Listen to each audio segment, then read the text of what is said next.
Okay, hi everyone. There we go. Hi everyone, and welcome to our weekly Wednesday live stream. Let me make sure my audio doesn't start playing from my computer so we don't double hear this. There we go. Hello, hello. There we go. Okay, hi everyone, and welcome to this weekly Wednesday live stream. We do these every Wednesday at 12 p.m. Central Time. And I am Timothy Von Rueden, better known as Vonnart Online, and I'm joined by my boyfriend and moderator, Josh. Hello. And he will be helping answer the questions and throwing them my way, and we will do our, the best that we can to answer them. Today is going to be a little different. We are going to be basically drawing something based off of something that I found in nature yesterday while on a nature hike. So I'm pretty excited about this. I think this is something I used to do more with live streams, is just basically taking an object and then using that as the base for an entire concept usually for a character. So if you have any comments or questions, please put them in the comments and we will do our best to answer them. But please put at Vonnart or at Schwa. That way we can see them easier. What other news we got? Oh yeah, could you hold this? Yes. We just got these recently. Let me show you guys. I didn't think we'd be getting these for a little bit because our pin manufacturer didn't even send us production photos and we were asking for quite a while. But these are the new tarot pins that all of my Patreon backers will be getting for free. So if you want to sign up and get one for yourself, it's by the end of April we're going to be doing it. They look so good. But the thing that I want to do is everyone will be getting a random pin, and I'm going to be doing a mini reading on the backings of each of these pins. So I'm going to put them on a little backing board, and it's kind of like a Wheel of Fortune. So we're letting fate decide what pin you will get and what that means for you. So these I'm pretty excited about, and they will go up on our Etsy. We're doing a big spring sale later this month. So these, the new journals, the new prints, we got quite a big store update for you guys later this month. And then I feel like that's mostly what I have on promotion end. But yeah, all the links are below, so if you want to join our Discord and work alongside me today and post what you're working on, we always love to see that. We have our YouTube members, so you can use the emojis, as Josh will show you guys. And we have 8 custom ones, I believe. Oh, yeah, I'm going to show them. Sorry. I didn't realize how fluffy those leaves were. It kind of scares me. Yeah, they're so fluffy. Yeah. So this is something that... Thank you. So this is something that I'm going to be using as the base of inspiration, but I kind of want to explain how I go about usually doing this, and maybe it will help inspire some of you guys on your own. So I think nature is the best source of inspiration. I do think film and video games and all that is great, and obviously Pinterest and Google Images can be a wealth of kind of visual knowledge, but I think finding something in nature and discovering it on your own and having it tactile and actually in your presence can create quite a difference. Now, why this one spoke to me so much is because while I was on the retreat last week, actually maybe it'll be easier if I put it under the... There we go. Yeah, see the colors? See that dead gray, but then on the inside it's this almost mustardy golden hue? I love that. So when I was on this art retreat last week, I found one of these near a graveyard that was near our Airbnb, and there was just one of these staffs right in the graveyard, and it was just hanging out, and it just felt like this weird fantastical staff or scepter that was left there. And I was thinking of all these different characters that would have this type of a scepter in the graveyard. And literally yesterday when I took my best friend Kat on a nature hike, and literally as soon as we got out of the car, this was right there. And I wasn't able to take the one from Ohio back home, so being able to find literally the exact same thing was really creepy, but also really cool. So I'm going to be using this as the basis of the character today. Now, before I started the stream, actually, Josh, if you could prop this up right behind there. Yeah. So before the stream, I was playing around with a few different concepts and what this character might look like. And mind you, this is very malleable, so this is subject to change as well. And currently what I have is, I like the idea of a dark fantasy skeleton holding this scepter. Is that good? Turn it just a little. Yep, right there. If you get to, yeah, right there. That's good. Okay. Yeah. And I kind of like the idea of in this world, whatever it is. And I know we've been doing a lot of dark fantasy lately, but I've been playing a lot of Elden Ring, so it kind of makes sense. I like the idea that this is one of the Eternals, and rather than making them, I kind of like the idea of putting them in this very kind of godly religious pose, but I like the idea that because they're eternal, their skin will eventually rot and fall off, so it's just a skeleton. I like this idea of like a pure gold skeleton that is kind of creepy but also kind of beautiful, and it's in this very Catholic religious pose, and I want it originally was going to be holding a lamb because of, you know, that's my first concept that comes to mind, but then eventually as I started thinking about it, I like the idea of him holding two rabbits, and these are my black and white buns, and I like the idea of one facing one way and one facing the other, and it's the idea of like contrast, and he's holding basically a yin and yang in one arm, and then the other arm's holding this death scepter, which I don't exactly know what its purpose is yet, but I'm sure talking with you guys, maybe we'll figure something out. So that is what I'm going to be drawing today, and however far we get in the 2.5 hours is where I'm going to end it off. And there is no specific theme for today in terms of questioning. If you guys have any comments or questions, yeah, we will do our best to answer them. And we will be doing a critique stream at the end of this month. We will be going to Indiana next weekend, Indiana Comic-Con. So we'll still have a stream next week, but I don't want to do a critique stream when we're in like hyper prep mode, because there's a lot of prep even doing a critique stream. So I want to make sure I have enough time to do that properly. And then in terms of the pencils and what I'm using today, I'm going to be bold and I'm going to work with an HB. I almost never start off with an HB. And then I have my Orenz mechanical pencil. This is a 0.2. I don't know how much I'm going to be using this, maybe for some of the smaller details. My Mono Zero circle tip eraser. This is something that I can't draw without. And then a kneaded eraser for big areas that I need to erase in case I mess up. So we're going to go ahead and get started. I'm going to move this a little to the side so we can see the comments. Yeah, there we go. I don't know what plant it is. If any of you guys know what plant it is, I posted a picture in the Discord. I am not the best with kind of recognizing and identifying different plants. I want to get better at that. That's one of my goals this year, is to be more in nature and kind of learning more about it, not just being in it. So if any of you guys know what the seed pod scepter is from or what type of plant, I would love to know. So yeah. Okay. So let's go ahead and be bold. I'm going to start with the skull. I have my images of different skeletons and references on the side. And I definitely think if you're going to be doing a kind of skeletal based creation, definitely use reference. It's the easiest way to get some accuracy, and also those little nuances that maybe you wouldn't have picked up on at your first go at it. Oh, why am I crooked? Hold on. There we go. I'll zoom in a bit for you guys too. Let's see. Jonathan Liddell is here today. Hey, Jonathan. Missed you so much. Our Scottish friend. Rueden Wonderland. Love the hair, Josh. Thank you so much. I just bleached it last week, right? Mm-hmm. When you're in the tree, yeah. Let's see. Vampy, hello. EJ, hello from the Netherlands. I love the hair. Thank you.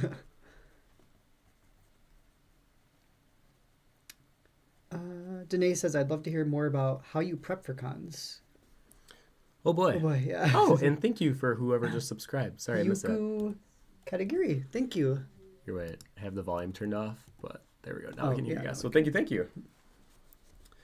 How do we prep for cons? So I would say, actually, do you want to start off and then I'll end it just so I can focus on this stage? Yeah. I think the biggest thing for us is doing a checklist. So figure out what you want to bring to the con, how you want to set up your booth space, and then make sure you just checklist everything out. Because that's been our biggest thing right now is without the checklist, we tend to forget at least one or two things every convention. So that's been helping us not miss out on things. I guess the other thing is make sure you prep ahead of time. Because in the past, we've also done this where we start prepping 2 days before we have to leave. That's also a big mistake because then we're always going to forget something. Something's going to be broke that we probably need to order a new one of. There's always something that goes wrong if you start way too close to the start of the con. I'm sure you're gonna have like different things than I do too. Oh yeah. Geez, I think Tim draws out the booth too, which I think helps. Tim will literally draw the booth out, and then if we're not feeling comfortable with it, we'll also do like a mock booth at the house, just so we know what we're doing, what we need, how much space we have to work with too helps, because sometimes you get to con and maybe you have less or more space than you're expecting. So it helps to kind of have a plan going in, because sometimes there in the moment you can be, at least I know I am when I'm trying to set up, as I get a little panicked. So sometimes it's nice to know what you're going in and your game plan over being there trying to do it, because then that's going to give you a lot of stress. Yeah, I would say every con's gonna be a little different. So some booths that we have, it's like a 10 by 10. Some it's an art style booth, which would be a 6 foot. Some we have like a 20 by 20 double corner. So every booth you have to kind of adapt to. So definitely being adaptable is huge when doing conventions. And I know for us, and maybe for you guys, if you're prepping to want to do cons, make sure you kind of know what you want to bring and what stock you need. So for us, we have a lot of prints, journals, pins, books, totes. We have too many. We have too much stuff. But it started off with just prints. And for prints, I usually try to bring about 10 of each. And that way I didn't feel like I overspent in case the print ended up being a dud and I didn't feel like I wasted money. But in terms of like books and things, that becomes a little harder, and card decks, because you kind of have to gauge how many you should bring and how fast you sell out. And then in terms of packing, we've been trying to have different suitcases be purposely like specific for one thing. So this will be like our fabric suitcase. This will be our lights and backdrop bag. And I think that really helps kind of separate things and makes the pack up and load in much faster, because that can also be a huge hassle. So I would say those would be the best thing, or my first piece of advice for that kind of stuff. And remember to try to have fun with conventions as well. I think it's very easy to get wrapped up in the noise of it, because they're very hectic. They move very fast, and then when they're over, you're going home and you might be prepping for another one. So you want to make sure that you can at least take a breather between the cons too. So give yourself like a day after the con ends just to like breathe again. Yeah, they are fun, but they can be a lot. Mm-hmm. Oh, Lane is here. Who? Lane. Hey. And Doodle. Hey, Lane. At work, but love and miss you both. Love you too, Lane, and miss you. I gotta start drawing this fabric. Let's see. Vampy asked, when did you start on art?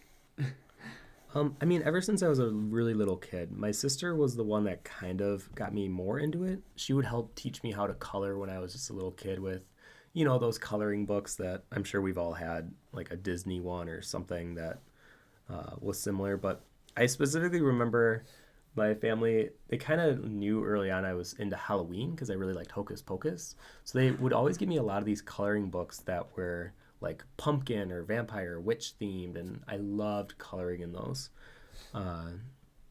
So yeah, as far as I can remember, but I always thought I was going to be going to school to be a video game designer because I thought I'd be making my own games. And I didn't end up going down that path, but I wouldn't be totally opposed to being like a side concept artist or like a freelance concept artist if it was a project I really, really loved. But I guess I should say pencil, though, I've been taking more seriously like the last 8 years. But then, yeah, I've been drawing my whole life. So I don't really have like a starting point, I would say.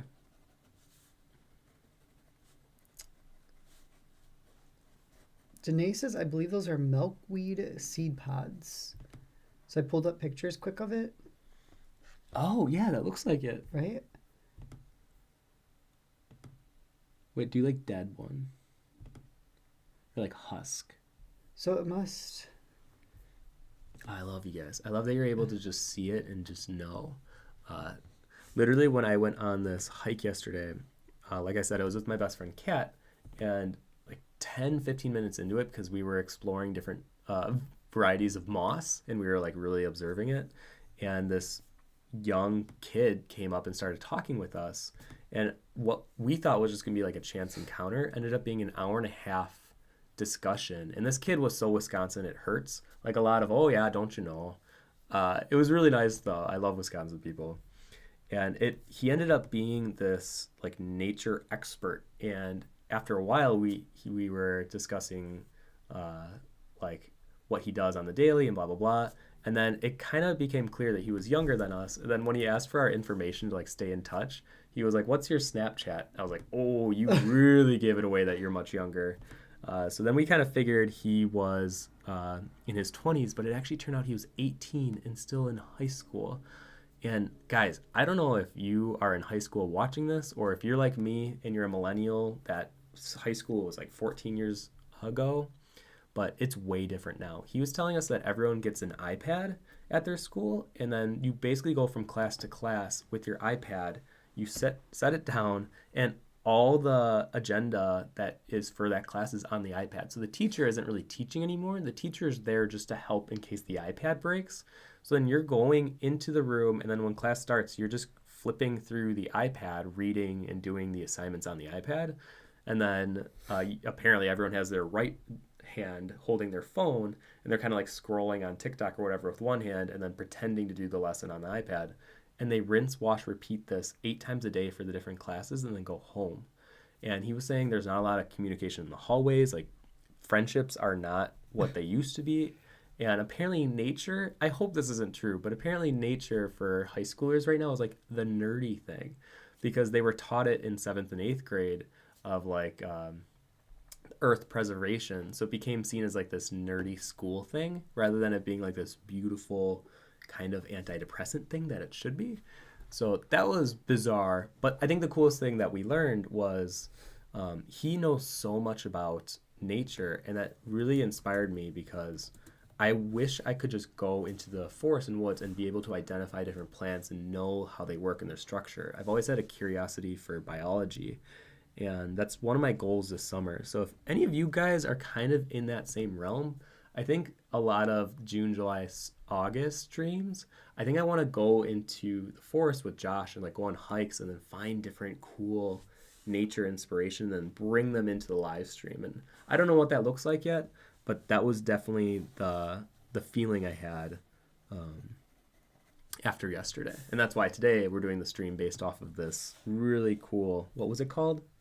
Milkweed. Corn. What? Milkweed. Milkweed, yeah. Well, this is what it like can blossom into. What? No way. And then...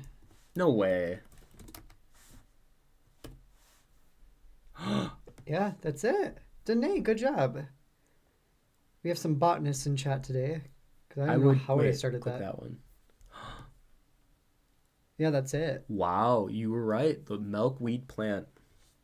So yeah, this staff is going to be a milkweed plant. So this is how it spreads the milkweed. So like makes those, and then they blow off in the wind. Oh. Yeah. So this is like where milkweeds. milkweeds. Does these butterflies lay their eggs? Wait, scroll down.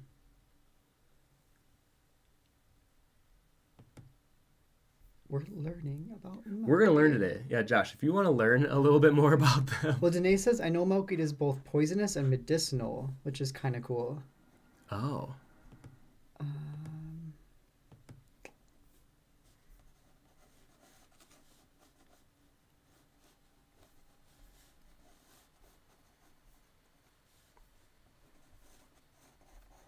Monarch caterpillars eat more than milkweed. Monarch caterpillars only eat milkweed. What? If monarch eggs are laid on plants other than milkweed, the caterpillars cannot survive and ultimately starve to death. Monarch butterflies rely on milkweed plants, and that's why female monarchs choose to lay their eggs on milkweed plants. Oh my gosh, I should do like moth, or can you also Google monarch butterfly? Well, I like the idea that if the caterpillars ate the whatever from the milkweed plant, now they're just around the staff because they're butterflies now. Do you want like a single picture? A group shot? Honestly, just hold that open for like 1 second. Okay. I feel like I've drawn so many butterflies lately that I just need like a moment. Just gonna pour more water. Oh, I kind of like that. Yeah, that's great. Why is the chat so small on here? Because you have the emojis up. Okay. Here, if you click this little keyboard. Oh, okay. Yeah, because Danae says I know milkweed is both poisonous and medicinal. You found a very magical plant term. Well, like, this is what I'm talking about. Even, like, exploring with you guys of what is this thing that we found in nature, and then just having a conversation of learning together.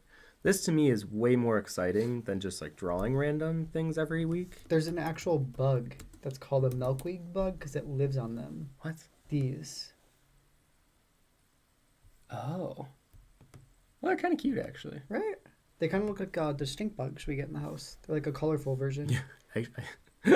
I'm one of those people that I really like stink bugs. I think they're cute. I think I've had a lot of weird connections with them because they usually land on my drawings in years past, and they'll just kind of like sit on the corner. So you're just like watching me draw. And I've always found that really endearing. So I think to this day now, I like stink bugs. And they only seem to live for like a couple days, right? What are their real names, by the way? Stink. I kind of hate calling them stink bugs. It's a brown marmorated stink bug. So they're actually called stink bugs. That's unfortunate. Apparently they were only native to China, Japan, Korea, and other Asian regions. And then someone brought them into Pennsylvania, and then that's how we have them here now. Well, thank gosh whoever brought them into Pennsylvania, They're because like, I love them. If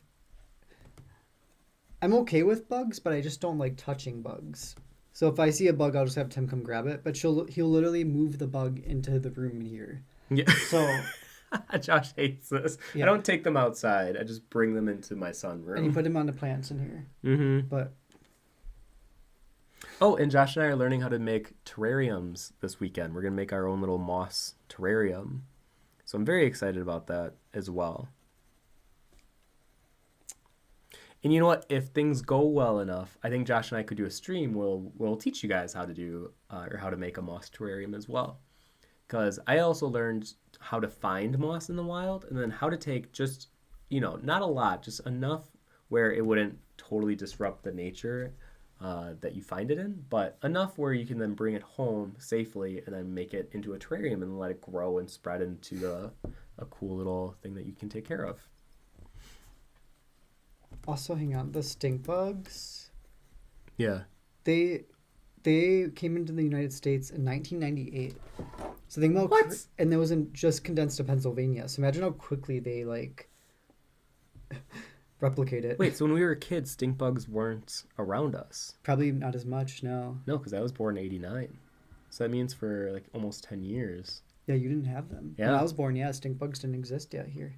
That's bizarre. And I'm sure it took a while for them to even get to here. Let's see. I want to catch up on all these comments. Might have some smoke coming out of the eyes and the head hole. Oh, that sounds bad, the head hole. Jonathan says, so good to catch you guys again. I finally have my Shetland trip planned in a few weeks, so expect to be spammed with sandy Scottish beaches. Are you still planning to pop this way? You know it. Actually, we just talked about that with your aunt and uncle even, too. Mm-hmm. We do want to go sometime. We're waiting till things, obviously, with overseas settle down a bit. I think it's still a little iffy for us to want to travel overseas when the war is going on, and we're just going to still hold out just for a little longer. Yeah. Oscar says, usually plants or flowers have symbolic meanings. Maybe look it up for inspiration for the character creation. Oh, yeah. What a good call, Oscar. Look at you. Actually, is there any other question while you're looking that up? I literally looked up milkweed symbolism. Milkweed symbolizes remembrance, dignity, and freedom. Say that again? Milkweed symbolizes remembrance, dignity, and freedom. Remembrance, dignity, freedom. I'm going to write that on the side.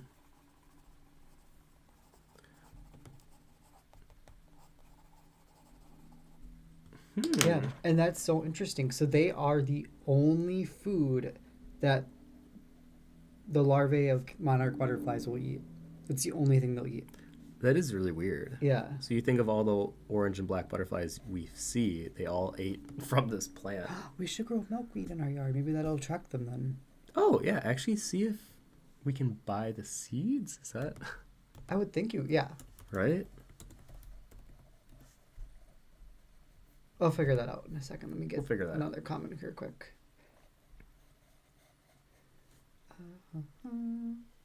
Adam Shore says, "Hey guys, great to see you both. As an artist, how would you Heyo. recommend getting your work out there for selling prints, etc.? Seems as Instagram's algorithm is so against still images now.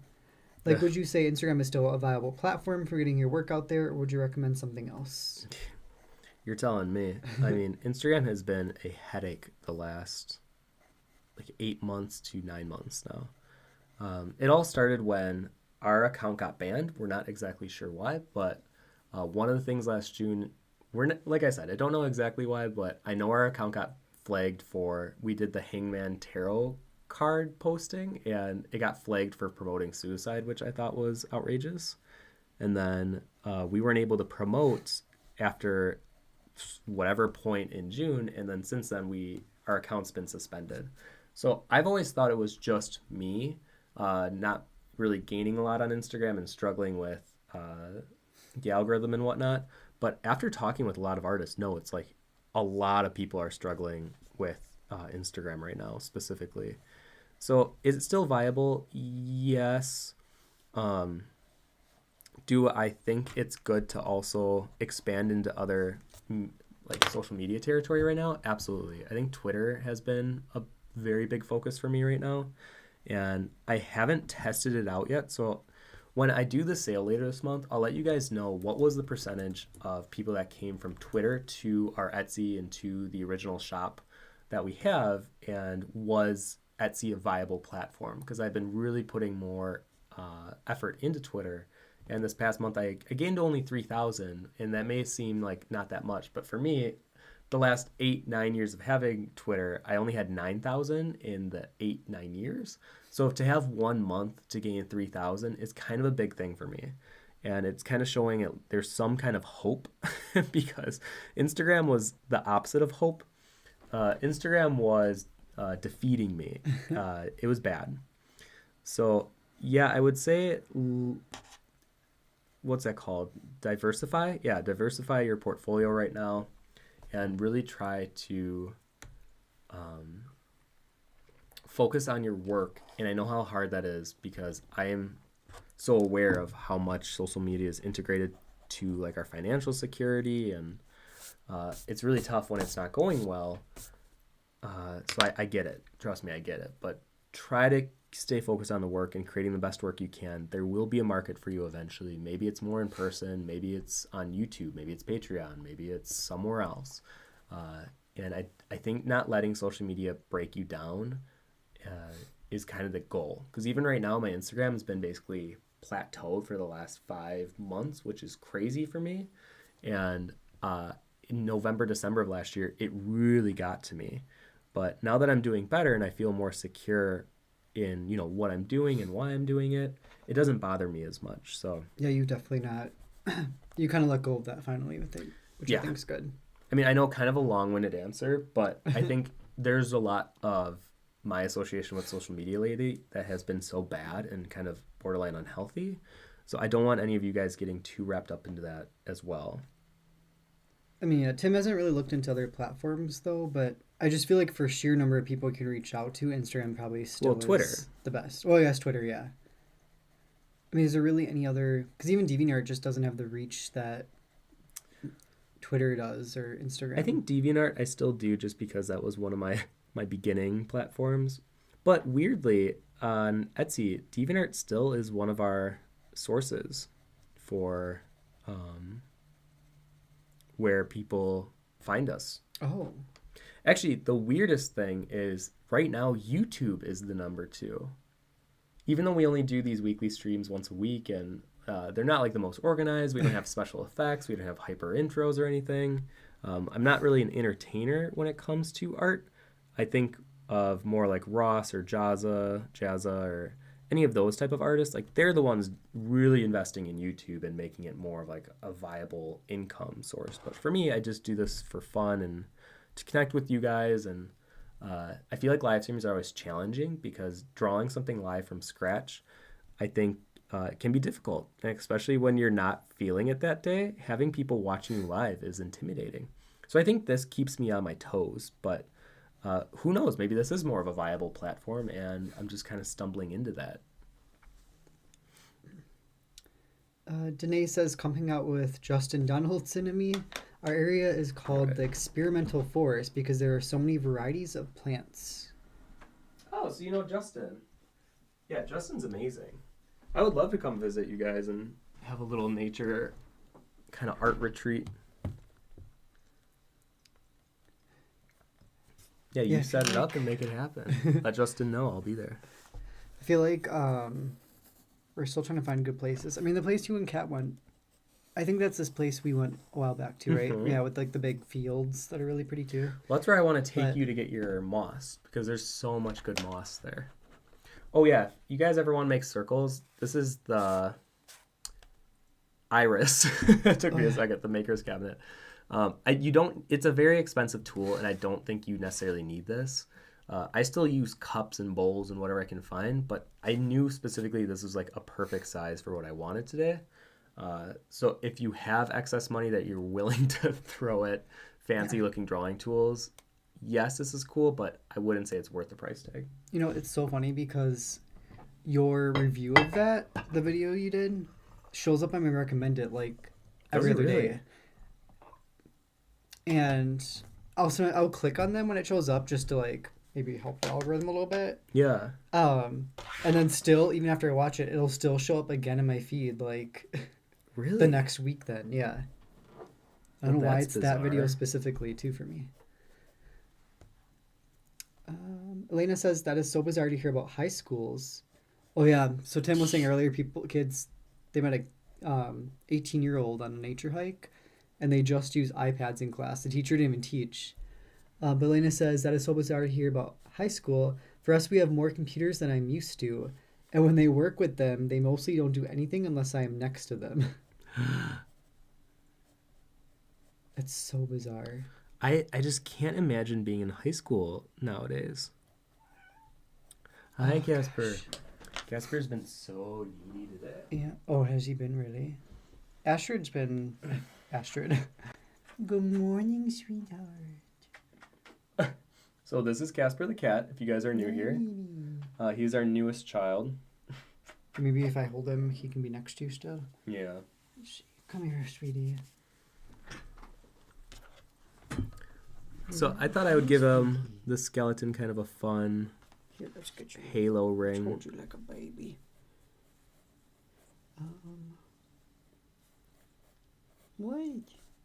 It's okay. It's okay. See what I mean? What's up? What's wrong? I fed you. He's trying to tell us something. I think he wants us to open the window in the back room. Oh. Actually, do you want to do that really quick? That way both Astrid and him can just be satisfied. Oh, yeah. I'll give you a question on my way out. Yeah. Let's see. So I'm going to skip a couple because I'm going to just give Tim a question. EJ Dara says, when starting out with selling art or going to conventions on a very limited budget, what is your advice on how to prioritize certain investments? Gotcha. Okay. So when I was starting out, I didn't have a lot of prints that I knew would be good for cons, so I only printed, I think, 5 of each print, so it was very limited. Wait, Tim. I have the door open. He still goes uses to the cat door. So I had a very limited budget. So yeah, I only printed 5 to 10 of each of my prints. And what else did I bring with me? Oh, I had a button maker. The thing where you like put in the Mylar plastic, you put in your art, you spin it, you pop down, then you put in the backing of the pen and you pop it again. Yeah, there was a lot of that at the con. And I think I spent maybe like $180. And at that show, I think I made like 800. So my first one, I thought I struck gold. I was like, oh my gosh, this is my future. I can see myself doing this more and like really getting invested in it. So I would say if you're just starting out, don't go crazy on prints. Just print a fair amount that will give you a good idea of if it's a good print or not. And try not to take it personally, but not all of your art is going to be great for conventions. And I think what's more weird is usually the prints that you wouldn't expect to do super well with people are the ones that will do super well with people. And that's because con art can sometimes be a little different than like fine art. And what people want to buy and hang in their house, you got to imagine someone may not want your masterpiece that's like edge to edge drawing and full of detail and just has a lot of storyline going on. Sometimes they might just want a print of a fox or a rabbit that's drawn really well or whatever. And I think that's something that I had to learn pretty early on because I always thought the best art would make the most money. But after doing cons, and especially with social media, I'm sure you guys are aware, it's not really the best art necessarily that gets ahead in the game, whatever game it is, whether it's social media or at conventions. A lot of the time, it's the most relatable, like having the most appeal and something that's easy to read and something that's very digestible for the general public.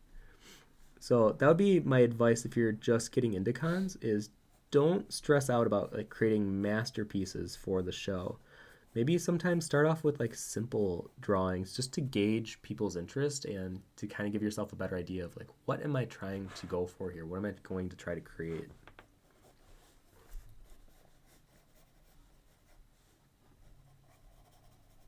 All right. Karina MP's here, fashionably late. Hey, Corinna. Hello from Germany and happy Wednesday. Happy Wednesday to you too, Karina.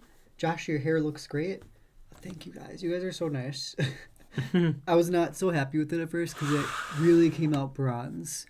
So I had to do a double bleach in the same day. Then I did toner, and then I did toner that day, and then I did toner 2 days later. So I think that's how we got here finally. And it surprisingly doesn't feel that damaged. So I'm just going to go with it. Teflina, hello from Montreal. Hello, Teflina. Hello, Teflina. So cool with the butterflies. Love it.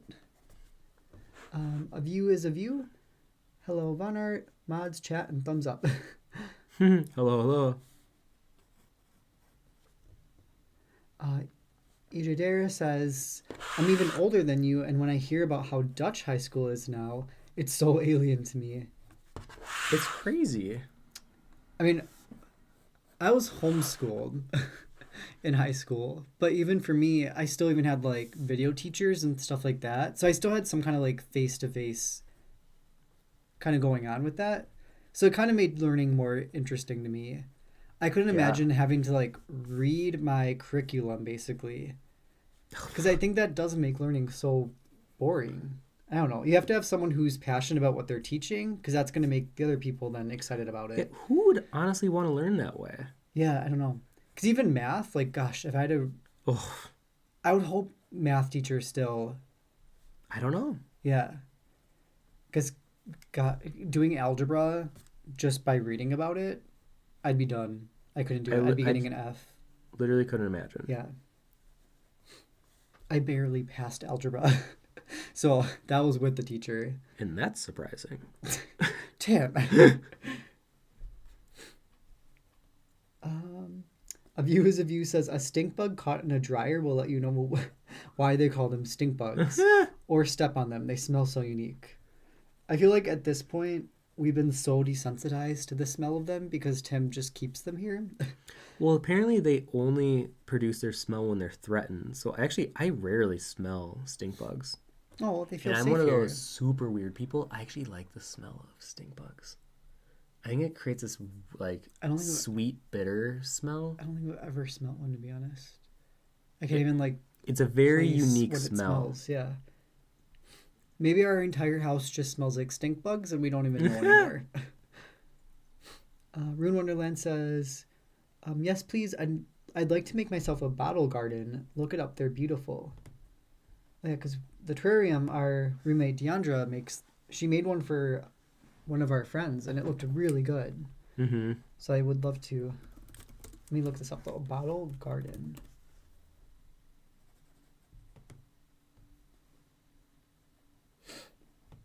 Oh yeah. Actually, this is Oh, yeah. like That's what I was saying that with the thing fishbowl. when we were at the store I saw, too. I think this is what that was for more. Well, you were worried about Oh open my container. God. A sealed bottle garden is still thriving 40 years later without fresh air or water. Oh my gosh, this is gorgeous. Mm-hmm. I kind of want to do this. Actually, also the other thing too is a bonsai tree is like one of those things in the back of my head's always there that I want to try sometime, but they take a lot of work. I think those are a little harder, to be completely honest. Well, if you start one from scratch, that's how people can like, you can grow them where they do like the really cool, viney kind of growing pattern. But you have to transplant them all the time. Which apparently the transplanting part's really stressful because if you mess it up, you could kill your tree. I've heard that they're very hard to take care of. But we go to Chicago's nearby us, so we go to the Chicago Botanic Gardens, and they have this really pretty bonsai exhibit every time. And that's like my favorite place because they're mini trees. Like that's so cool. Let's see. Danae says apparently you can blend moss with yogurt or buttermilk and paint it on rocks and it will grow. Oh, I did hear about this. Yeah. I haven't tried it myself yet. Well, because we do want to try growing, because you said you want to try growing the moss in the backyard, right? Well, so what? Oh, and by the way, this kid's name was Carter Cooper. What a video game character name. Carter Cooper. Carter Cooper. He was saying that we can take moss basically and then fill it in like a blender bottle or like a NutriBullet bottle, fill it half with moss and fill the other half with water, and then just with like one spin of the blade, you just push it down for like 1 or 2 seconds, and it will create this like green liquid.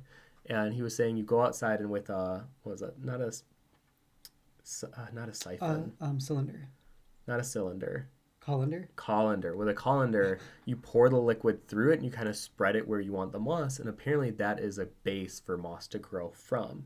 So I'm going to try it. I grabbed some extra moss and I'll let you guys know if it worked or not. Because, yeah, I do want to grow a lot of moss in the backyard. I think there's something inherently fantastical about moss. I think it just screams fantasy. So I would love some more in the backyard. Jonathan says, good decision. Warm welcome awaits. We look forward to seeing you in person one day, Jonathan. Mm-hmm. Let's see. Evelina says, for Christmas, my BIL, actually don't know what that term means. Do you know what that means? BIL? BIL? Yeah. Mm-mm. Gave me my mystery jelly beans, and one of my favorite flavors was stink bug. Strange, Tefalina, strange. No, actually, I will admit the booger flavor was actually pretty good. That was mine. I know they made stink bug flavors now. Interesting. Abdurn says, sorry, that one's not for chat. Let's see. Danae says, yeah, I work for Justin. Oh, then I know who you are. Justin was mentioning you while I was on the retreat. You're the one. Yeah, we did autographs for you. Hope you enjoyed them. I wrote a little note. Abdurn says, we used to blend it up intensely fine and put it in Nerf guns. We just used regular milk. Wait, you shot each other with moss water? Milky moss water in a Nerf gun. Weird. Wait, did you like soak the little Nerf bullet in it? Or did you actually just like pour it in the Nerf gun and shoot the moss? Interesting. Those are like childhood things that are so interesting. Zachary Sandberg says, I have 3 pins from you of that type. Oh, of the like the metal pins probably? Oh, yeah. Yeah. I love these tarot ones, though. I think these are probably the coolest looking pins. Yeah, these are pretty fun. I've never seen anything like that before. Well, we did a double plating. So it's a copper or a brass, and then I forgot what metal this was. I'd have to look it up. It's so pretty, though. Well, thank you, Josh. Oh, brother-in-law. Thank you, everyone. For what? The BIL means brother-in-law. Oh. Yeah. BIL. I have never heard that before. Jen says, playing Elden Ring while listening to the stream. Oh, we were playing it late last night. It's such a good game. It really is. I can't. I think it's probably one of my favorite games, to be honest. I'm trying to think of anything that maybe Dark Souls 3, I guess, gave me that I don't even know. Jen says sometimes fine art is just finite.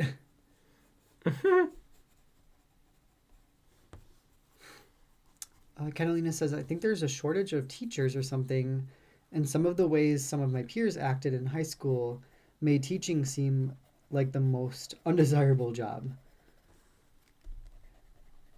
I mean, yeah, I do feel bad for some teachers because I think they go through a lot.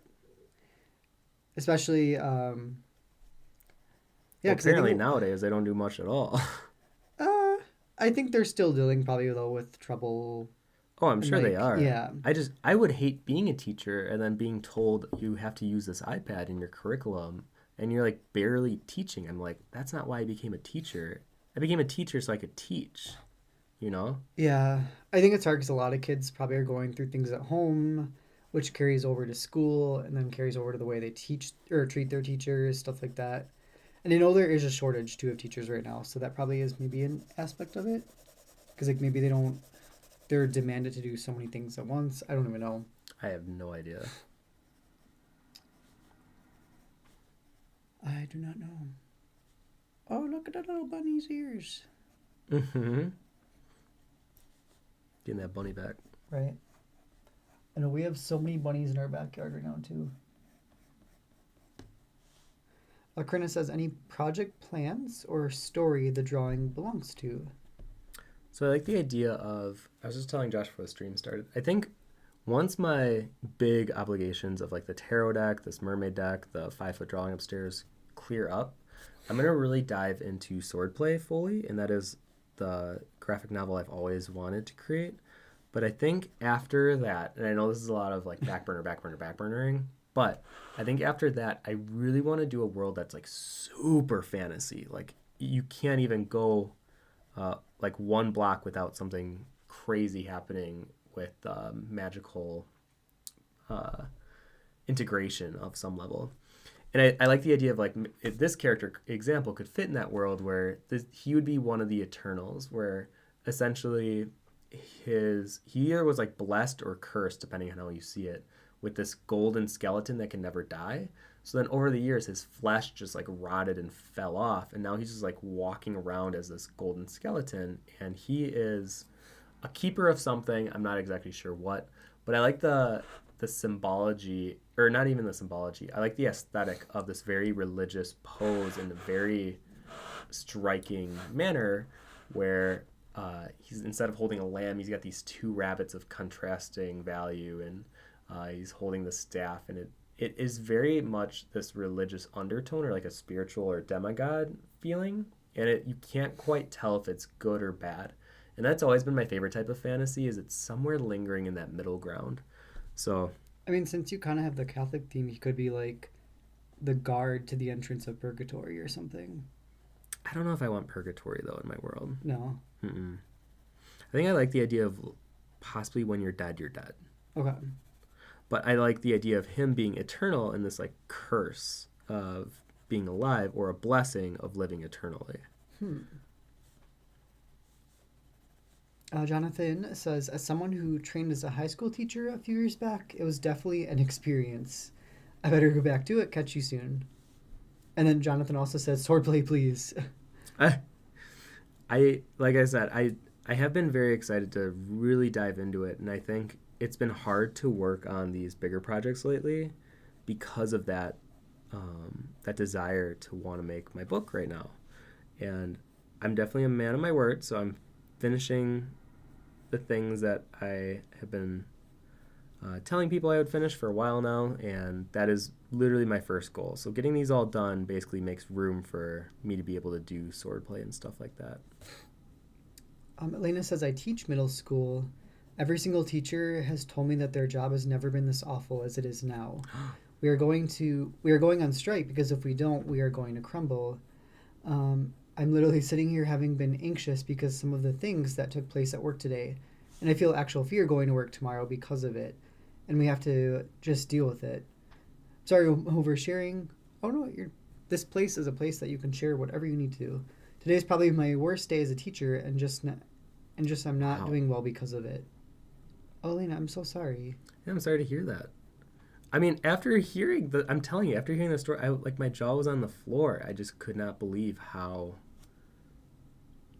separate the teacher is from the student now, and I think it creates this division not only in learning, obviously, but I also think in just how to connect with people, because like these are kids still in their developing years. You know, high school, you're still young, and I think not being able to talk with people and not learning like how to do that, I think is detrimental. Well, I think that translates probably to the way that kids treat. Oh gosh, I can't speak. The way the kids treat the teachers then too, because if I don't know, I feel like a lot of people are on their phones. Like he was saying too, all the kids are on their phones. They don't talk with each other. So that also translates to the way they communicate with adults and like a teacher who I don't know. And when I was a kid, your teacher was like, you respect them because they're like an elder in a way. You know what I mean? So I mean, even if you I'm didn't sure like your that teacher, you wouldn't it's pull way out your different. like you wouldn't be disrespectful. Yeah, Elena, I'm so sorry though to hear about that. But hopefully, I don't know. Hopefully, it gets better though right now. But yeah, I've heard a lot of these strikes going on right now too. So I don't know. Like honestly, I don't know enough to even really talk about it because I don't know fully what's Yeah, I don't going know. on. But I'm sure. I feel like after COVID, a lot of places because they're understaffed, the people that are there then are just being really overworked and kind of strained and pushed to their limits. So yeah, that's not a good experience. Lena says, I would summarize the situation as an imploding bomb that's slowly going off, and everything is just putting out fires, not taking care of the pupils or teachers well enough during it. Ooh. Yeah, I'm so sorry, Lena.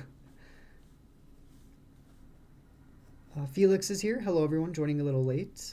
Hello, Hi, Felix. Good to see you. Good to see you. Well, Lena, know you have everyone here who loves you. Hopefully you can just get some relaxation in between in between the chaos right now. And then can't 100% say it, but there usually will be resolution to these things, but it is really crappy to be living through it though.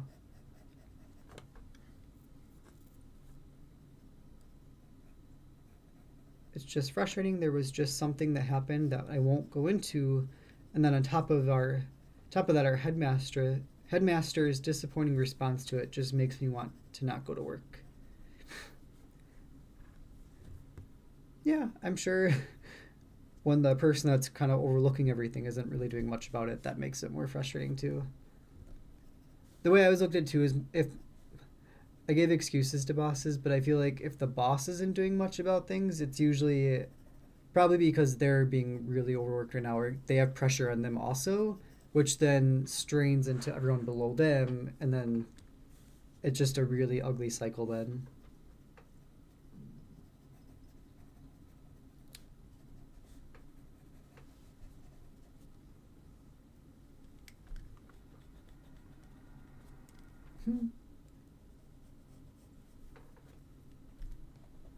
So I'm also going to include some of the butterflies in his chest cavity.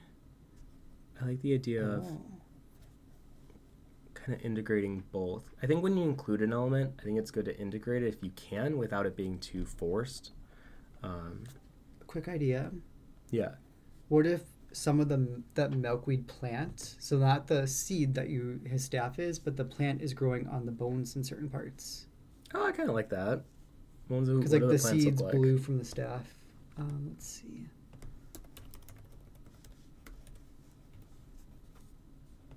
So this is milkweed. Oh gosh, these are like not easy to draw. They're very tight small bulbs. Yeah. Well, it's weird because some of them are the bulbs, and then this one actually get a little mix of both.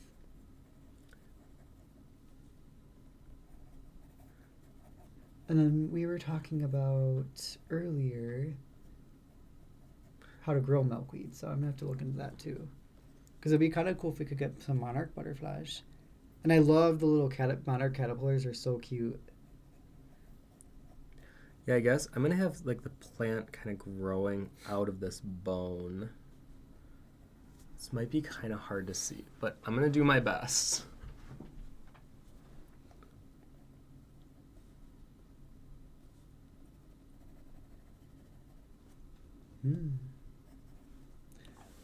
Let's see. Yeah, Elena Raw here. This is why I love this little group too. I feel like we're such a good little community. Everyone's got each other's backs. Felix asks, how far have you gotten into Elden Ring? Academy of Raya Lucaria is probably one of the most gorgeous levels in gaming ever. That's literally what I said yesterday too. I love that place. So I restarted a couple weeks ago because I wanted to play on the PC so that I could have Josh help me for the boss battles, because I am not great at the boss battles, and to be honest, it's not really my thing.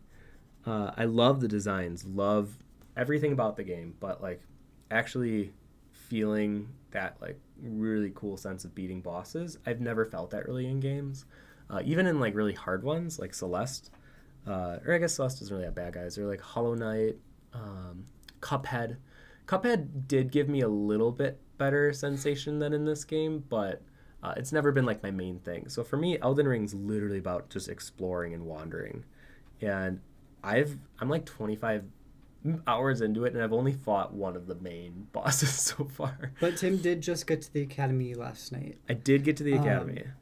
My character now, though, because I did finish the game. I don't want to say, it's hard to say you finished this game because I feel like I missed quest lines, I missed some things too. Yeah, you missed a cave yesterday. Yeah, I missed a cave.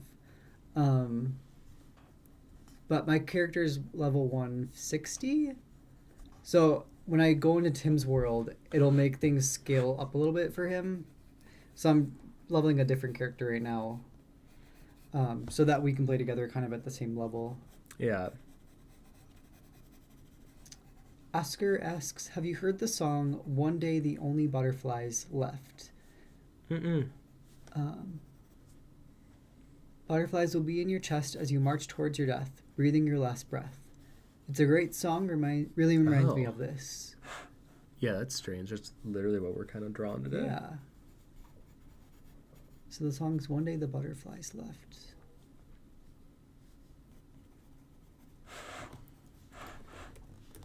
I almost need like a vertical camera for today's stream.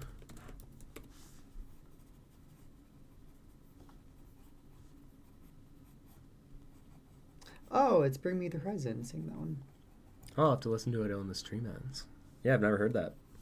Oh my gosh, they're making new music? I didn't realize that. I need to see the plants. Oh, my apologies. Let me get a product there. There we go.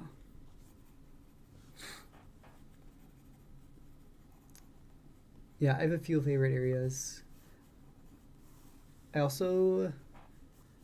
So the DLC is going to happen, but I think they're going to do...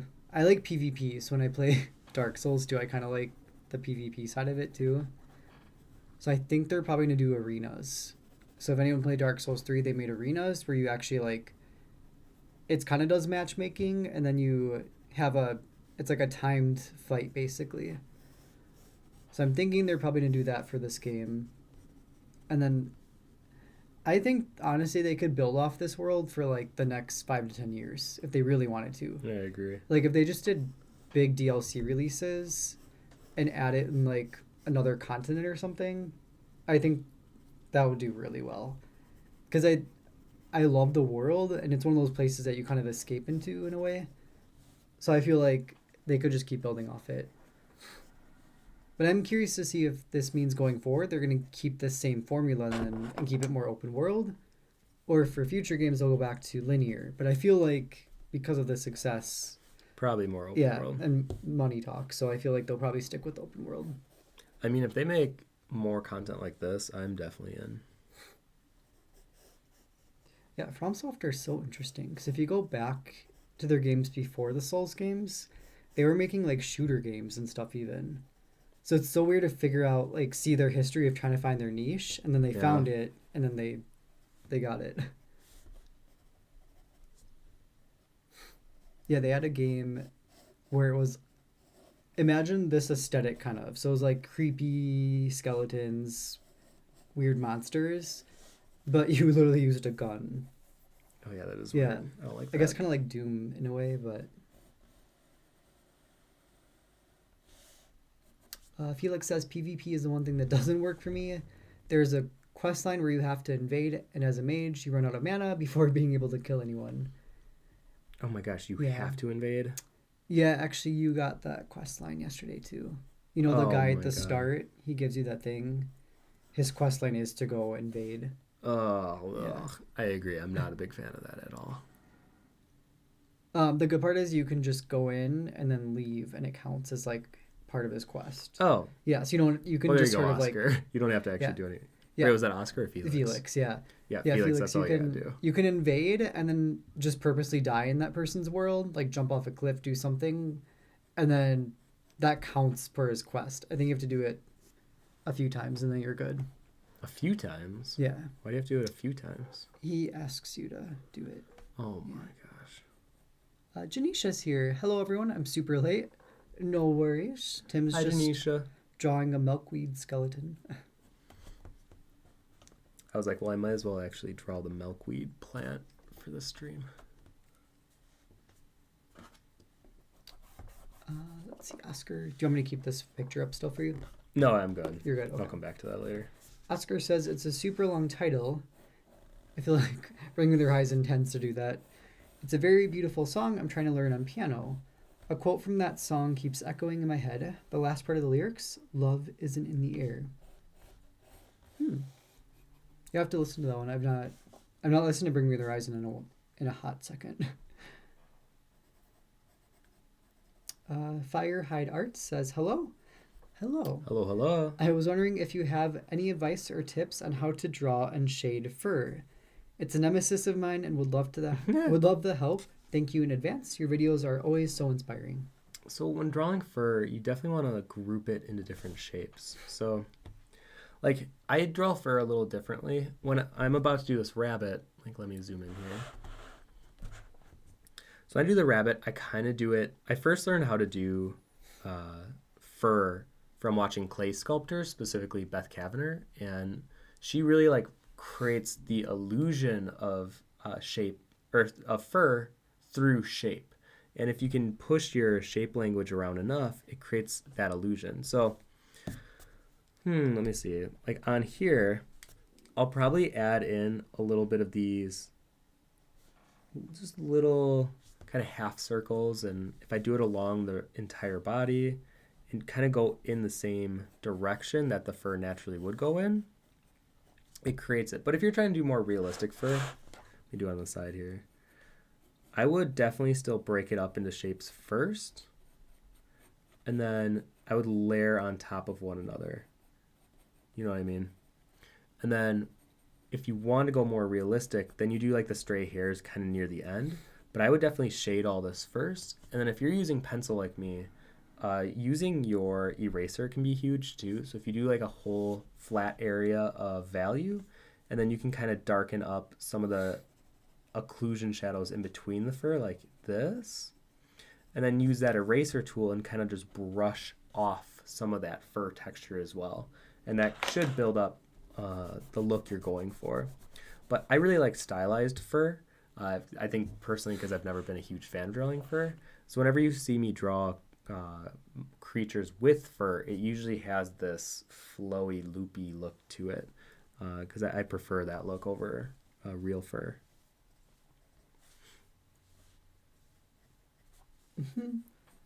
Felix, wait, really? I thought I had to win, and I wasted like 10 bloody fingers. Yeah, no, as long as you go in and invade, it doesn't matter if you live or die. You're fine. Oh, Ella's here. Hello, everyone. Ella. Hello, hello. Good to see ya. Good to see ya. Tim's just drawn away. Oh, yeah, Tim, I really like this, though. Yeah. Yeah. Definitely interesting. I think at the rabbits, I almost need more reference. I might finish the rabbits after the stream. Because I feel like it was like my last minute decision of like, oh, I should do rabbits. Oh, yeah, I didn't get the reference up for it. Just because I don't know exactly how to draw rabbits off the top of my head. Like, I've drawn a lot of rabbits that are more stylized, but to have a slightly more realistic one, yeah, that might need some reference. Yeah. Do they consider the bigger one hares? Is that technically okay? Yeah, I love a good hare. They're a little more creepy. Their eyes. Just everything about them are just, they're a little creepier. And I like that vibe. Oh, they're so cute. Well, there's something. I mean, I love them, but I wouldn't say cute. I would say cute. The eyes are a little interesting, but...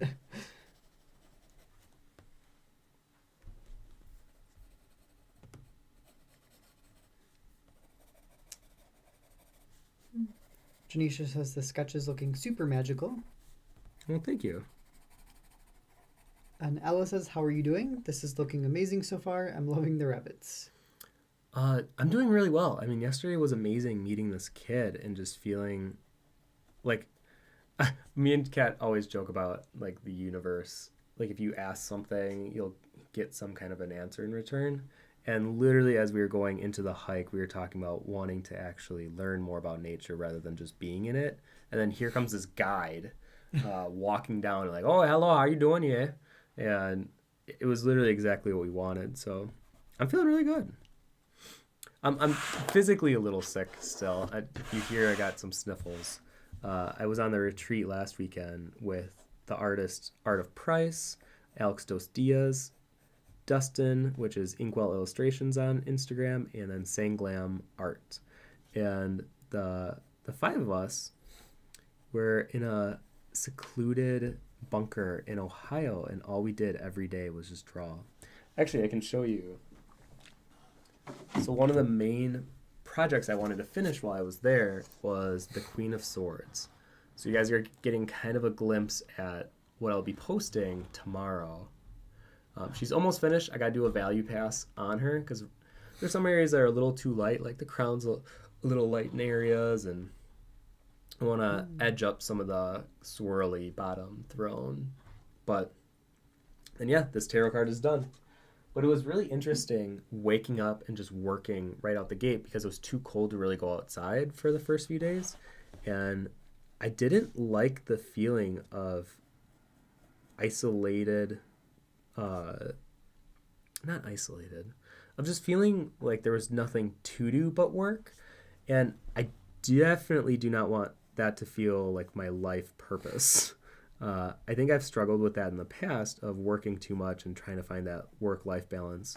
Recently, it's been better, and especially with the summer coming up now, I want to really make sure I embrace being outside more and learning more about nature, and that's something that I definitely want to share with you guys too with these live streams, where maybe every week we'll kind of share like where we're at with our personal farm and garden and anything that we learned, and I think that would be just a cool way to experience getting more involved with nature again.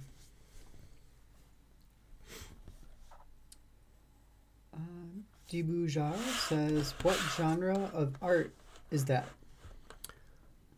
Like my art? Yeah. Someone described it, I wish I remember the full quote, but it was so perfect. It was something of, it's in the realm of dark fantastical illustrations that is strong but delicate.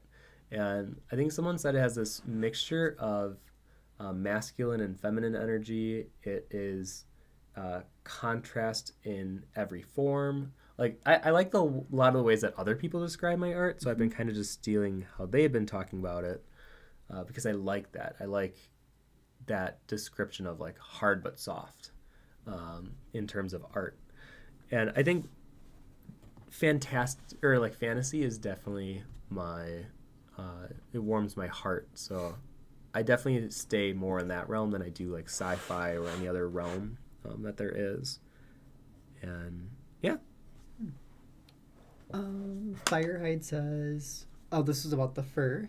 That actually helps a lot. Thank you. I'm leaning more towards semi-realism, so I greatly appreciate what you showed me on the side, and we'll definitely put it into practice. Thank you so much again. I love what you're doing so far, by the way.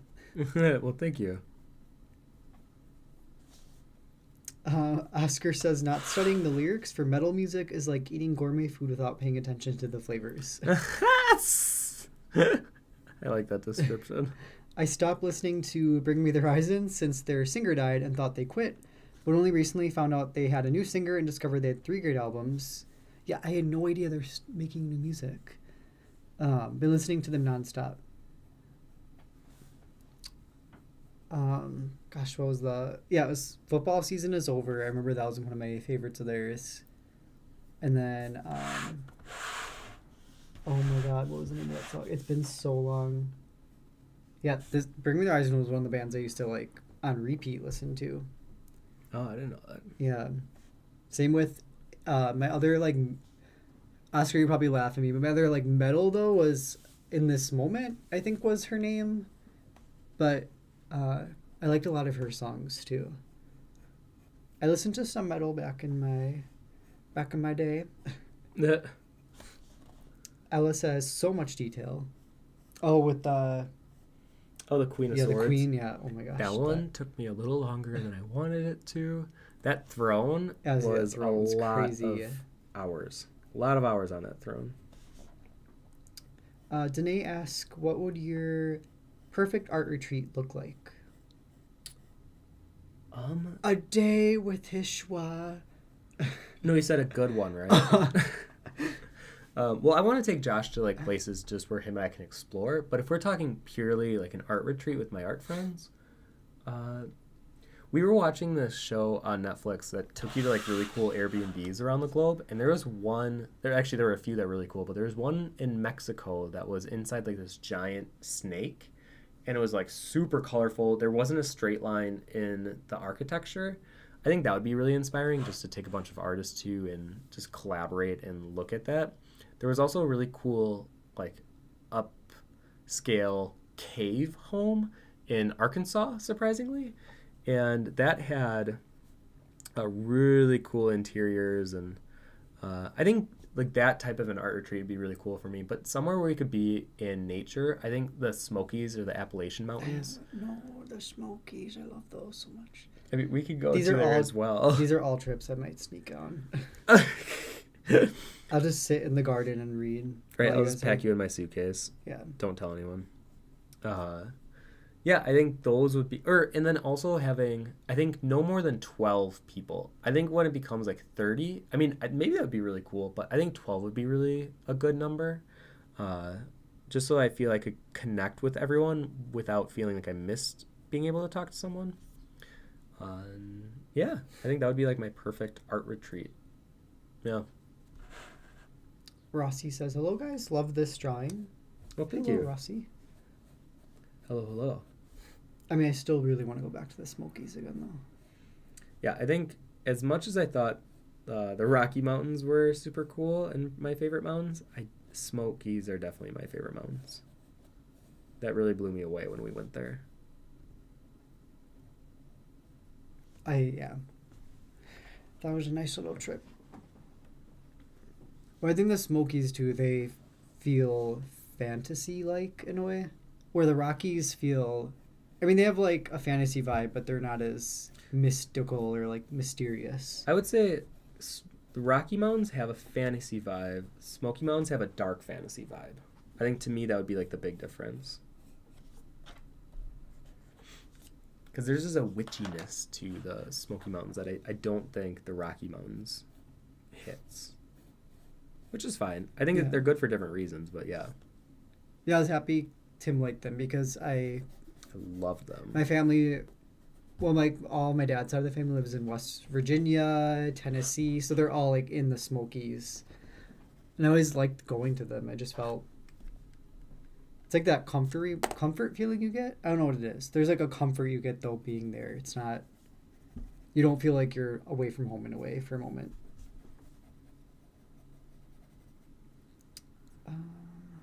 Janisha says, just leave me in a wood cabin with my sketchbook and I'm good. I mean, yeah, I feel like I can draw pretty much anywhere, to be honest. Especially since I am traditional and I don't really... Well, I guess nowadays with the iPad, anyone can go anywhere. But anywhere in nature, I feel like if you just plop me, I'm usually pretty good at just being content for hours just doodling. Kindliness says, what about the Smokies made it feel more fantasy-like? Was it the denseness of the forest or the air? It's the smoke. Honestly, it's because of the density of humidity that everything has more moss. There's more just like rotting earth. To me, that's why it gives more of that dark fantasy and more of like a witch's hangout area, where the Rocky Mountains were just very like pine trees, very dry. Still some flowers and stuff, wildflowers. And don't get me wrong, I love Rocky Mountains too. I'm not trying to like put down Rocky Mountains, but I think for me personally, I think the Smoky Mountains I would rather go to if I had to pick one or the other. Well, it's like, have you ever been in really thick fog and you can actually like see the fog moving? That's kind of like the Smokies are like that almost most of the time because of all the moisture there. Mm-hmm. So you're literally, even driving, you could see like, it almost feels like a cloud. You're driving through clouds basically. It's really cool. Oscar says, by the way, Evanescence is starring in that song. You should really listen to it. I know you're going to love it, Josh. Pretty sure Tim will as well. Maybe a gateway into metal. I mean, it would be a hard take to want to get me into metal. I would say I'm definitely more of like the hippie child. But I mean, I guess I was talking to someone about this the other day where I was explaining that for me, I guess I wasn't totally against rock music because I like Janis Joplin and that kind of sound, where that could lean itself into heavy metal, or like not completely, but definitely in the sense of, who was I just talking to about this? Oh, maybe it was Alex, where yeah, a lot of people that like metal or rock, or no, it was Dustin, like metal or rock can still appreciate classic rock because that was somewhat of an origins for heavy metal and punk metal or whatever that is nowadays. Oh, that is strong tea. Well, yeah, I like it though. You let it steep for a while, but I like oversteeps tea. it's not. Is it bitter or no? A little bit. Okay. But I like it. I'm also going to do some kind of fantastical writing behind him. If you ever see like floating scripture or parables, I've always been a big fan of that. Once again, I grew up very much in a religious household. I wouldn't say I'm religious nowadays, but I would definitely say I'm spiritual, and I definitely feel this connection with energy. And it's a little hippy dippy, it is, but I can't lie, I'm super into it. And I like the idea of like floating. I don't know if like it's a language that we can't fully understand, but I like it written on this banner behind him, and it just kind of follows and floats around him, and then maybe goes up the branch even.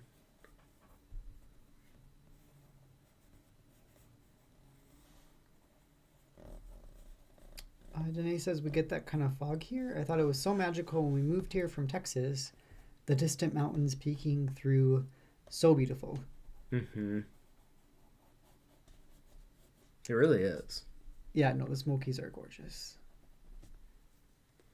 Because we went after a convention, though, which I don't think was the best. Because I think at that point we were ready to go home. We drove, too. So we drove from Wisconsin down to Atlanta, Georgia. So that was like without stops, it was like a 20-hour drive. So it was a lot. And then getting home, we had to do that too, but we cut through the Smokies. I wanted to take Tim. It was like a surprise trip I did for Tim, so I took him to the Smokies. And then I wanted to go to Dollywood really bad. And then we kind of hung out in that area then for a bit, went to the park a little bit, did some touring. But I think if we did this again, we probably would do it on its own trip rather than attached to a convention. Yeah, it was just a lot. Plus, I was getting sick too. I got sick on the way back. It was, yeah. Jeremiah, hey, hello. Hello, Jeremiah. Hello, Jeremiah. I have all these tabs open right now. Dead milkweed, spreading milkweed, monarch butterfly. I have Oscar song pulled up right now. So you guys kind of see what I mean of it having this religious kind of look to it. And it has that in between feeling creepy and feeling like otherworldly in like a demigod way. I like the idea of this plant kind of growing off of him though. That's cute. The milkweed? Mm-hmm. See, I have some good ideas. You really should take me on to art retreat when you go to the one in the Smokies. We'll leave you behind on that one. Oh, term. Ijadera says maybe try symphonic metal like Nightwish. Their music is full of storytelling with a mix of dark fantasy, evolution, and the human condition. You know what's kind of crazy is I had someone else that tried to get me into metal too, and they said that the best way for someone like me to get into it is listen to 8-bit cover versions of metal songs. And that kind of worked. It didn't make me appreciate the technical aspects of metal music because there's a lot of difficulty usually in the instrumental part of playing metal, where I think for me, not really appreciating it properly, it just sounded very loud and very angry, where having this other person kind of explain to me that it's more than just, you know, screaming into a microphone or like super fast drums. And yeah, that was a good learning lesson for me.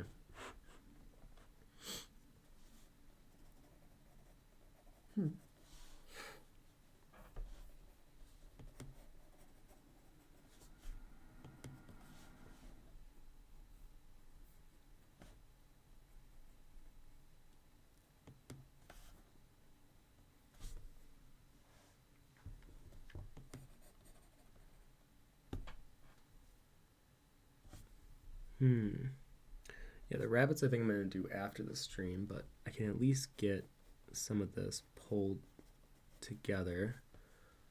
Maybe I'll do like a really nice rendering on the skull for you guys for the last... Oh no, I still got like 40 minutes. Yeah, you're good. And there goes the wand. Damn, you knew it was attached to that too. Oh my gosh. Oh my god. You know what? You don't need it anymore, do you? I can't even scooch through it right now. I have everything blocking me in. So I'm going to at least try to do a really nice rendering of the skull, and I'm going to kind of show you my steps here. So I always try to be a little aware of the line weight. So like this line weight is pretty thick right now, and it's creating this unbalanced side. And I'm going to thin it up by just erasing it and then kind of going through.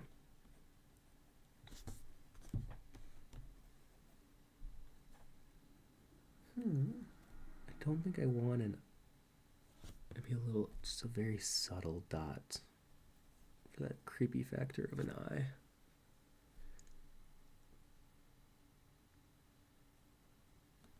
Definitely not. Apocalyptica is another good symphonic metal group, but with cello. Interesting. I haven't heard of that one before. Yeah, I've not listened to metal in so long, but I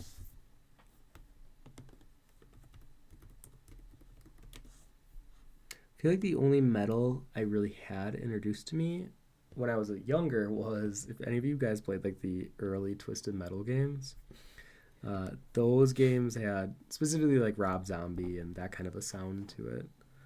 That was like my only way of like hearing metal at a young age.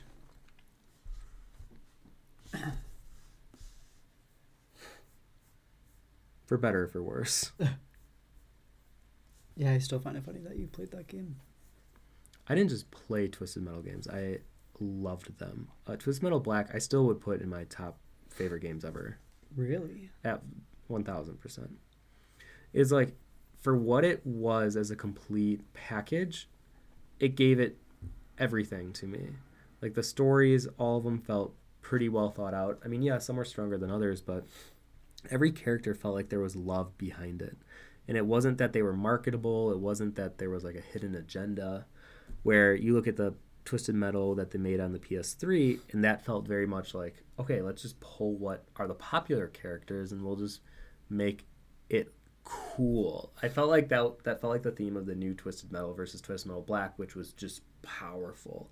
And it was that energy through and through. And even the little booklet that came in the game case, it was like the journal of one of the characters. It was stapled and it was handmade, and it just had that feeling that someone really cared about this project, where the new one felt very much like a money-making project. And I feel like players can sense that. And I feel for a while it was more focused on movies, and people can usually tell when something feels like it was made for money versus it being like a passion project. But I think people are starting to recognize that for video games now, especially when games come released like half-baked and they need to be patched and updated quite frequently. Like, what was that one game? Oh, Cyberpunk. That became like a huge travesty, but I also think that to me was like not a surprise. Like, of course there's going to be big games that are buggy and super clunky because they have to be pushing out these games at these crazy deadlines, and half the time they are just not functioning games. And I think game studios can be like, oh, well, we'll just patch it, it'll be fine. But remember the days when a game had to be not only fully done, but fully tested, fully viable before even sending it out to people? Because there wasn't a way to patch it back then. And well, that's Final Fantasy VII, the original one. It was an optional boss, but one of the optional bosses, they messed up and added an extra 0 to its HP. So the boss fight, it became like one of these impossible fights, but people did it. But yeah, it was one of those things where it's like, they couldn't just be like, oh, sorry guys, let's just do a day one patch to fix that. Yeah, no. Yeah, it was... I wonder, am I able to focus with this camera? I want to like zoom in on, well, that kind of works actually. Well, I think playtesting too was probably way more intensive too compared to now. Sure.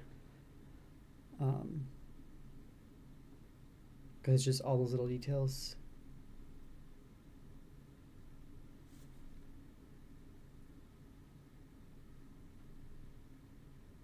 So when I'm going through and I'm detailing super organic things like this skull, I'm really letting loose lines kind of define the direction of my value pushing.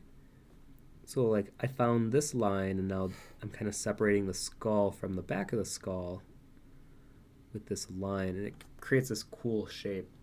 And that's usually how I render a lot of organic shapes nowadays anyways. I'll look for kind of a random stray line, and then I'll run with it and then see where that takes me. Rune Wonderland says Apocalyptica is from Finland. Okay, I've heard hard time seeing that one. Just as I. Oh, a Finnish symphonic metal band. Janisha says I listen to baby metal occasionally, which is a Japanese kawaii metal I know band baby of metal. You know baby metal? Oh yeah. That was a huge thing when I went to college. Interesting.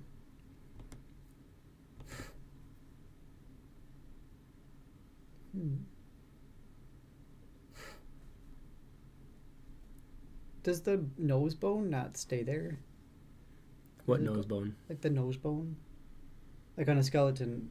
Why is there no... Does the nose bone just like deteriorate? There is no nose bone. Yeah, there is right here. That's marrow. So that just goes away? Mm. But that's a bone right there. It's like a different type of bone. What? That's why when you see skeletons, there's that hole where the nose is. Yeah. Think of it more as like it's cartilage. So, at least from my knowledge of skeletons. Mind you, like I'm no expert, but I'm pretty sure, yeah, it's like it's not like the same bone that the skeleton or the skull is. Oh. Interesting. All right, then.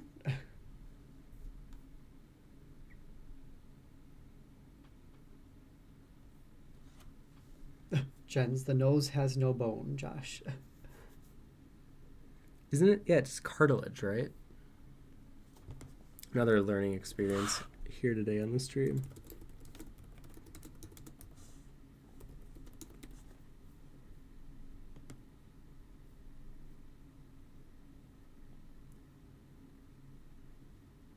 Your nose is made mostly of cartilage, not bone. Same with your ears.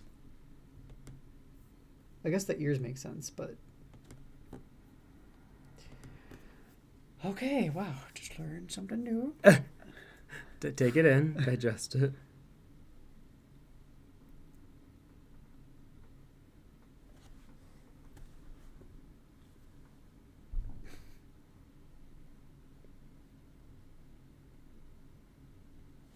But I thought when you break your nose, isn't that like breaking a bone? Breaking cartilage. I think that's why it's easy to break your nose, too. I thought cartilage is like squishy. Interesting. Okay. Noses are weird, is what Janisha says. Apparently, I had no idea. Oscar says, Bring Me the Horizon now has now made a baby metal song called Kingslayer. It's ridiculous. Everyone's getting into baby metal.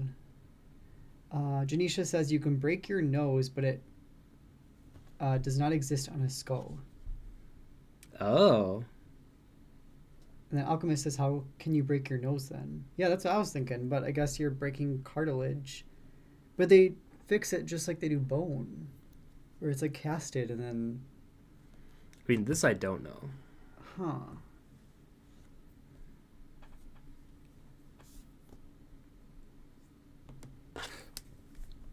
I mean, that makes sense. But imagine if skeletons did have a nose bone. That'd be kind of funny. Just this one little bone that sticks out.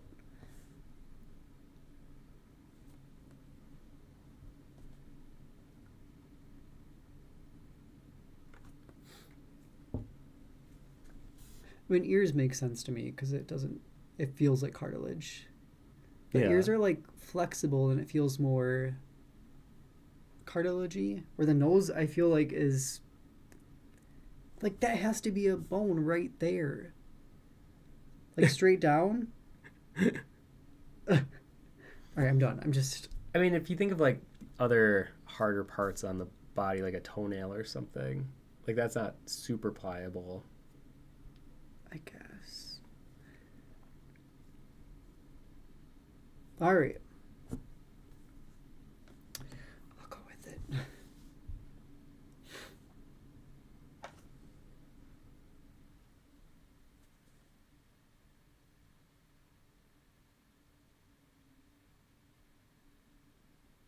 Are there any other questions?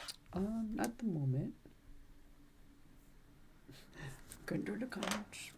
Everyone's looking up nose facts right now. Right. Maybe it's part of the nose bone. Oops. Okay, here we go. So there is a nasal bone at the way top, which is probably... So I guess a part of it is on the skeleton now that I see that. Between the eyes, the top part is the part of the nose bone.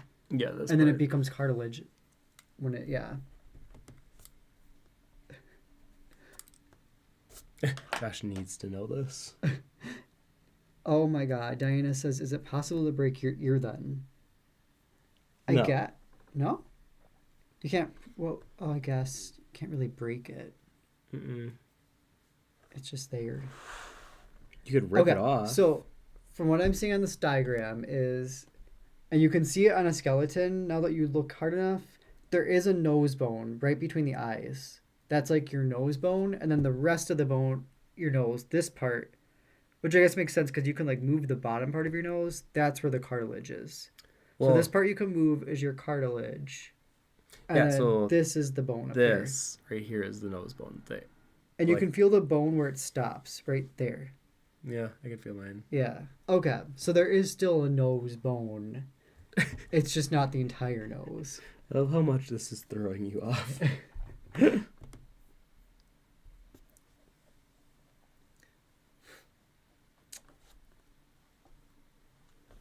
Oscar says, this is great practice for me. I've been thinking for a long time to draw one of my OCs from my story.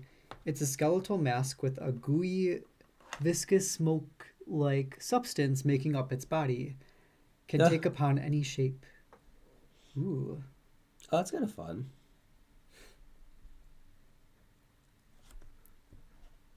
Yeah, Tim, you like the... Excuse me. Let's... The smoky... I like how you do like the smoky stuff coming out of the crevices.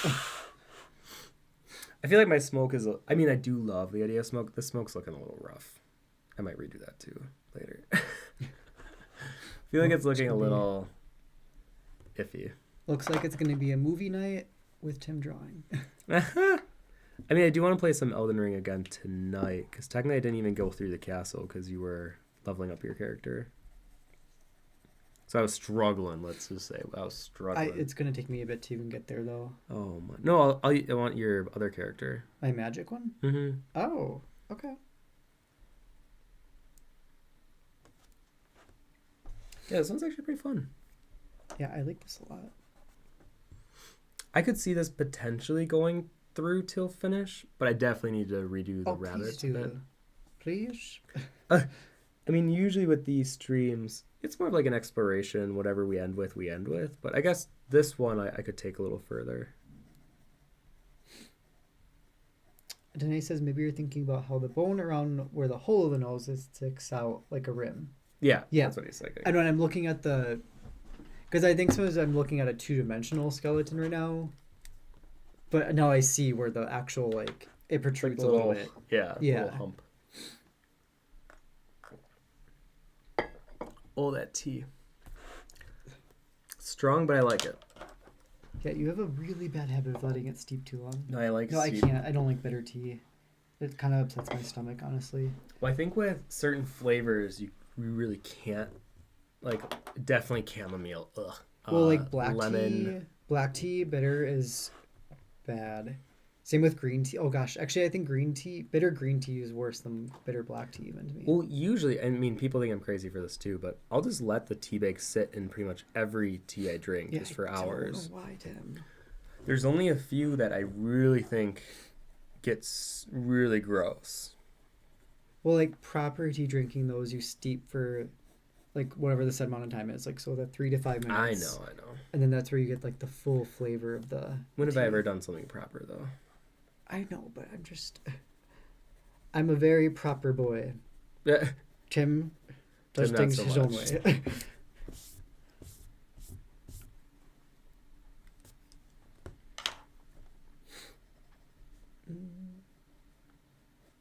No questions right now, but I couldn't think of a question. All right, question, Josh. Did you go to college? No, I'm kidding. Yes.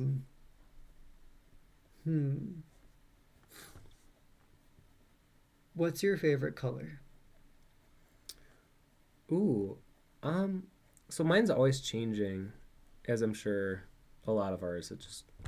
I feel like you get drawn to certain colors, and I think the last one I was super into was this deep green. It was like this rich shamrock, almost blue green, but it was like super dark, and it was just very lovely. I was very attracted to that color, and I would see it everywhere. It was like in Queen's Gambit, and then the Aurora music video for Cure for Me came out, and that basically that color, when she wears that dress, that color is that green I'm talking about. Right now though, when I first met you, it was red. Yeah, red was like my ride or die for a long time. Still kind of is. I'll always love red. But then yellow became like my big color, like a kind of like this wall yellow. And to be honest, this is probably my overall favorite color, just like a nice warm rich yellow. But ooh, right now, like very muted colors that are like close to gray I really like right now. Those colors really speak out to me. All right. I mean, once again, I'm influenced a lot by what's around me. So like I've been playing a lot of Elden Ring, and there's one part, it's kind of in the lake to your left. You guys know where I'm talking about if you play By the Academy. Yeah, and then if you go down the peninsula into the crevice, I don't know if it's because of the time of day, or I don't know if this always appears, but the fog becomes super yellow. And then everything, like the buildings and the water, become this like gray violet. And this mix of this yellow smoky atmosphere and these like gray violet environment pieces, I think are just so beautiful. I've been trying to capture it, but I'm playing on the PC and I don't know how to capture screenshots on it. I could just, I guess, pull out my phone or... Oh no, I guess I could do the screenshot button, but I don't have the keyboard usually in front of me. I really should start doing this because those color palettes I think are so good, and I do plan on getting back into color again soon. I probably shouldn't say that either, but I do want to do color again soon, and having these type of palettes that you connect with and you know that it speaks to you on some level, I think using those to pick from when you're doing your digital work or whatever it is, I think can be really, really, really, really, really beneficial because you already are super attracted to the palette, so there's got to be a reason for it. And then exploring that within your own pieces, I think it's just like a fun journey to go on, you know, in your mind of like, why does this attract me so much? I think I like a light purple right now. Light purple? Yeah. Like a lavender? Mm-hmm. Yeah. Lavender is a good color. I can't give a description like you do, but it's light purple. Or like that moon sunset purple. Or like, you know, when the sun's setting. Golden. And not right at the where the sun's setting, but right like where it's the night sky's just starting. Okay, The like kind of lightish blue, kind of purpley tone it has. Yeah. Yeah. Let's see. Everyone, you can post your favorite colors. Oh, yeah. Actually, if you post your favorite color, though, why is it your favorite color? Yeah. Or even if it's just like temporarily it's been a color that speaks to you. All right, let me think of like another question that's simple. Let's think.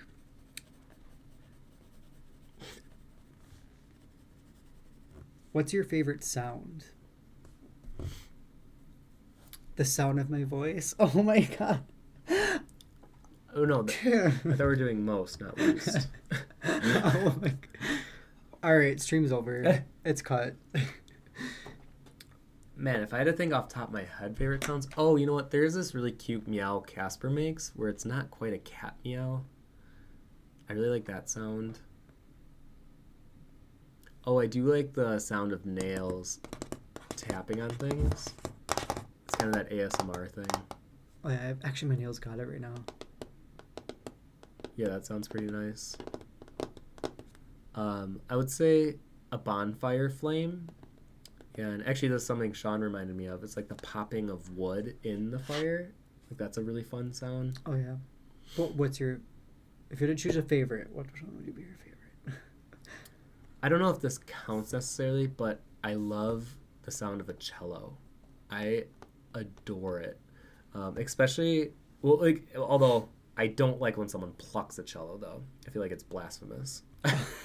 There's been times where I do like it, but really, I feel like actually like pluck cello. I think it has a cool sound. there are times I like it, but I'm like, you have this beautiful instrument that you can like pull these super deep, like resounding sounds out of, and you choose to like pluck it like a banjo, and I'm like, well, I guess there's a time and place for it.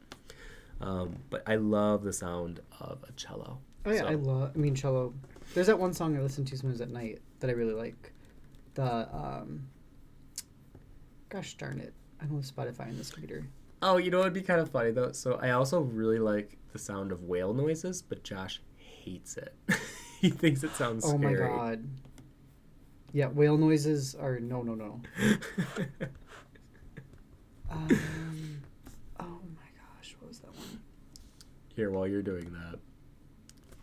A String in the Night, that's what it's called, by Duo Romanzo. It's so good. It's just cello, and I love the sound Oh, of it. Ejderha. I believe you're one of my Patreon backers, I believe, right? Yes. Do you finish any of your stream drawings into finished pieces, or do you keep them only as sketches, or evolve some of them into new ideas? It depends on how much I connected with the idea. Like this one, I think I might take to completion, just because it's set up in like a good paper framing for it. So I could see this one being taken to completion.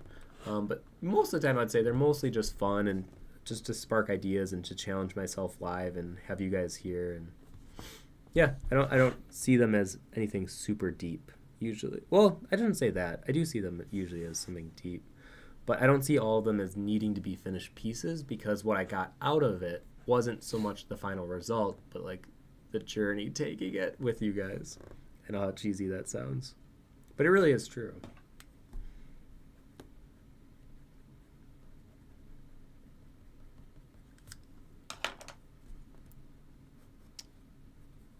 Felix says, I used to be all bright rainbow when it comes to art, but now I really appreciate it when artists master the almost grays, like Ron Gia. Oh, Rueden Gia, yeah. Rueden Gia? Yeah. Ella says, my favorite colors are a palette of oranges, beige, pink, and purples. Mostly because I've always liked seeing those colors in nature. Flowers going from beige, orange to a stronger pink. But also it's the sunset colors. Yeah, I love sunset colors. But I never look directly where the sunset's at. I always look like up a little bit where the atmosphere or whatever, you can see the night sky and the little bit of light left meet together. There's like a comfort in that color for me. Janisha says my favorite color is acid green, very high energy color, which I always try to match in my creative shenanigans. Acid green. So you're going with like a really... I guess would that be like a brighter green, right? I think of it... Like that. Oh, is that acid green? I was thinking a deeper color, but... Man, very interesting choice. Definitely would not be my first. But what I love is when people will take colors that I normally am not fond of and then use it in a way that makes me appreciate a color that I normally wouldn't. I remember, so for the longest time, my least favorite color, still kind of to this day, is like a neon pea yellow. I'm not into it. But someone used it very minimally as like just the eyeballs, and then the rest of the piece was super gray and just worn out. And then these neon eyeballs that were normally a color I hate, I loved the way they used it there. So you'd be surprised. And a good challenge, something I've wanted to do for myself when I do color again, is to take my least favorite colors and try to make them work in a piece, you know? And I think that forces you to try to see them in a different way as well. Oscar says, what's your favorite joke? Mine is, why did the girl fall off the swing? She had no arms. Oh, what's that called? Not deadpan humor. There's a name for those type of jokes. Yeah, deadpan, right? I probably didn't deliver it as good, but... No, those jokes I can find funny, but my favorite humor is very, like, blunt humor. And there's usually, like, a setup to the joke, kind of like in gay culture, like throwing shade. I'm a big fan of that. I would say it's usually, like, giving something that seems very normal and then doing the complete opposite. Elaine said that that's my type of joke style. So what would be a good example? I cannot think of one outside my head. But I also, my personal taste of jokes or like humor is very much interactive humor. Mm-hmm. It's like I need someone to bounce jokes off of, and usually I'll do a pretty decent job, I would say. Pretty decent. I don't think I'm that bad. But pretty decent job at being able to throw it and then take it and then laugh through it. Yeah.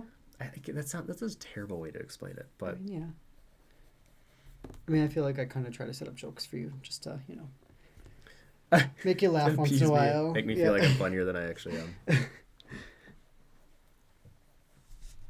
Or like that. I was able to take what you said and then throw shade at myself while still responding to you. Mm-hmm. Yeah. See? Like that type of humor, I guess. Let's see. Felix says, look up String Quartet in F Major by Ravel, and you will reconsider plucking. Yes. Okay, write that one down. Yeah. We'll listen to that when the stream ends. Because I have had a few songs where it has changed my opinion on it. Because there are other instruments, like string instruments, that I love that are primarily plucking, like a harp. You know, and I think a harp is super, super pretty. I always thought plucking, and cello specifically too, has almost that ASMR-iness to it too, though. There's a very good sound to it to me. I feel like it being used in jazz bands, I think that's where I do like it. But I think if it's a orchestral, very sad song or like melancholic song, I don't know if plucking does it for me as much as like just drawing it out with the bow. Well, yeah, I mean, Like, there's different purposes, I guess, for the oh, plucking. anti-humor. That's it. Thank you, Felix. Humor. Yes. Rueden says, my favorite color is burgundy, like the color of red wine. Yep. I can't really explain why. The favorite sound, oh boy, there are a lot. Campfire, waves, brushing hair, cats purring. Mm-hmm. Yeah, I don't know actually what my favorite sound would be. I think mine's crickets at night, probably. Oh, yeah. Would be my favorite. Especially in summer. Well, obviously summertime, but like that and the, what are those things in the tree? The Cicadas. cicadas. I love the sound of cicadas too. It's like cicadas during the day, and then at night I love the sound of crickets. Yeah. Those are good. There's almost like an alienness to them when you really think about the sound they make. It's so unique and so interesting, but it's really cool. Is it sad that I mostly associate cicadas with animes? Well, yeah. I mean, I feel... Well, I think probably Ghibli started the whole using it, more often. Because every time I watch an anime, they always... Anytime it's like a nature shot or something... I don't know who did start that. I have no idea. I would say it was probably Ghibli, but I don't know for sure. I can't say that 100%. Ella says, there's one piece of yours I really want to see the final product of, and that's the baby dragon. Digital version, because those colors spoke to me so much. Oh, I remember that stream. I don't know if I did ever post that. Yeah, you did. The colors are really good on that one. I mean, mind you, I think eventually I will get back into doing color streams, and I truly think I'm actually much faster because digital, I think you can just move much faster than with pencil. So I do want to do more color stuff in the future too. I love to, yeah. Well, because I know you were studying a little bit of Annie and Justin. It was Justin. Yeah, Justin's because he does really cool color. Love. Danae says, I first found him through his color series on YouTube. Then I went and found his art on Insta and had to check and recheck I had the right account. I know, that was like the weirdest thing is going to pencil. My career before this was teaching how to paint digitally with color. So I think it was like a really weird transition for me where I was pretty much only doing color for a while. And then for cons and my personal work, I was doing all pencil. But my career and my teaching life, I was only doing color. So it was this crazy balance. But I will say, whatever I learned in one, I definitely was able to apply to the other. And a lot of it definitely dealt more with like value and contrast play. But working with color and having hue and saturation and contrast to work with, and then going to graphite and only having essentially value contrast, you pick up on where your tricks and how to get more strength in certain areas that you normally wouldn't have got. And that's why I'm curious when I go back to color, like how much am I able to translate from what I learned doing traditional for so long now.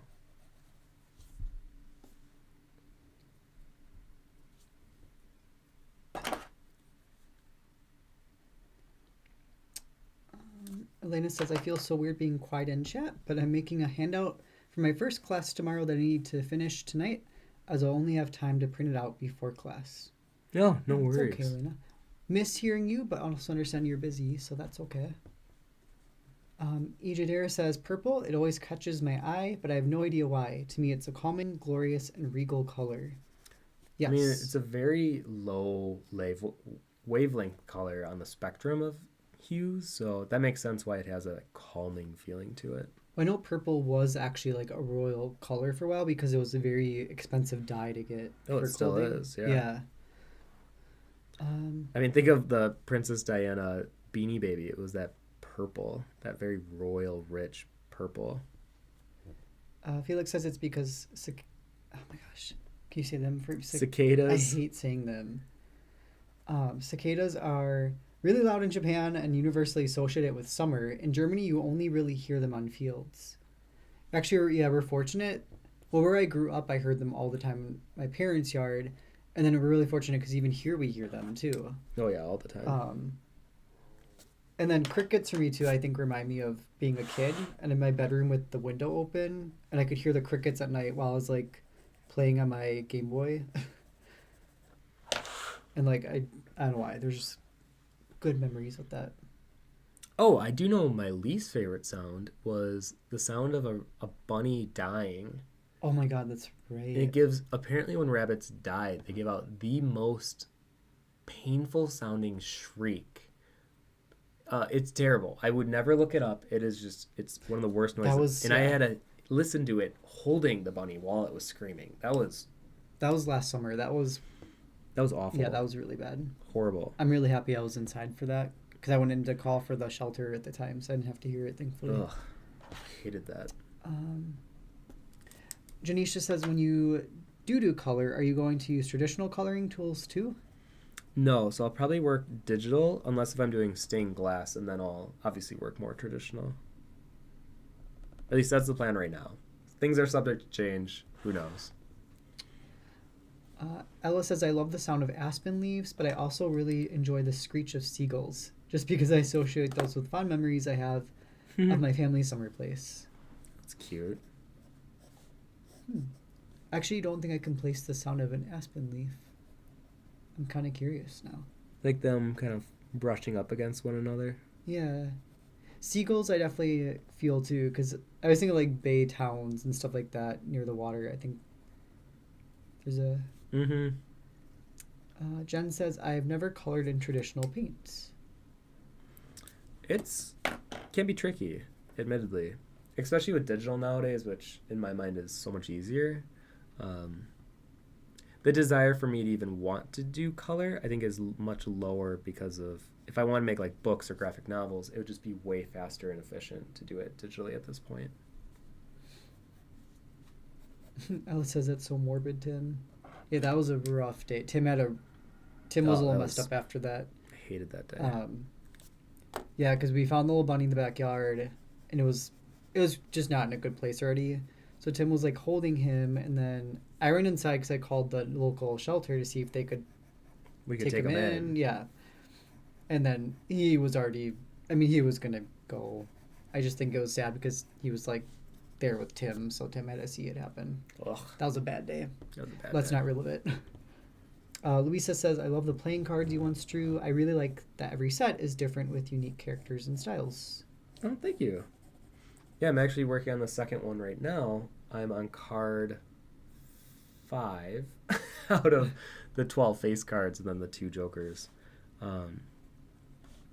Yeah, I'm pretty excited to get this one out, and then I could just purely focus on the tarot deck and get closer to doing my stories. Wow. All right. Couple minutes left, so if you have any questions, make sure to get those in right now for Tim. Vampy says, I just noticed the hair, nice hair. I forgot your name, the one with the white hair. Nice hair. Well, thank you. You can call me Schwa or Josh, either one. But yes, thank you. It came out okay. I missed some spots. But it's pretty frosty white, I would say. Luisa says, I love the sound of horses walking on a street. Actually, yeah, I can imagine that. That's a good sound. I think sounds are very... Because like colors, I do think people tend to pick similar colors, I want to say. But sounds, I feel, are very specific per person. Because everyone has like a sound that makes them relive some kind of thing, I guess. Yeah. I would agree with that. Yeah. Janisha says, love the sound of the waves at the beach. Very soothing. That is a good sound. Actually, we were in the Bahamas. Never going to do that trip again. But we had a place right near the water. It was really nice to fall asleep to that sound. Janisha's least favorite sound is the rev of a car. Yeah. Oh, actually, motorcycles, yeah. I think that's my least favorite sound, honestly. I'm trying to think what my least favorite sound would be.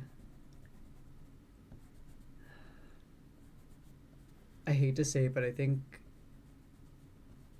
a baby crying sometimes is another sound too. But that's the point of baby crying. It's to give you urgency to like take care of that. So it's not like supposed to be a pleasant sound. That and a motorcycle, I think.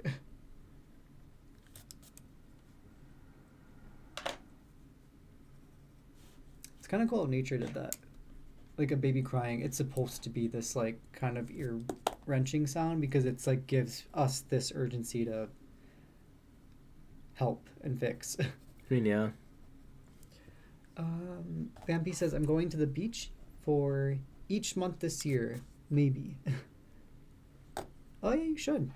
I think it's good to be out and I mean, I'm right there with salty you. air. I plan on being outside way more this summer. Yes.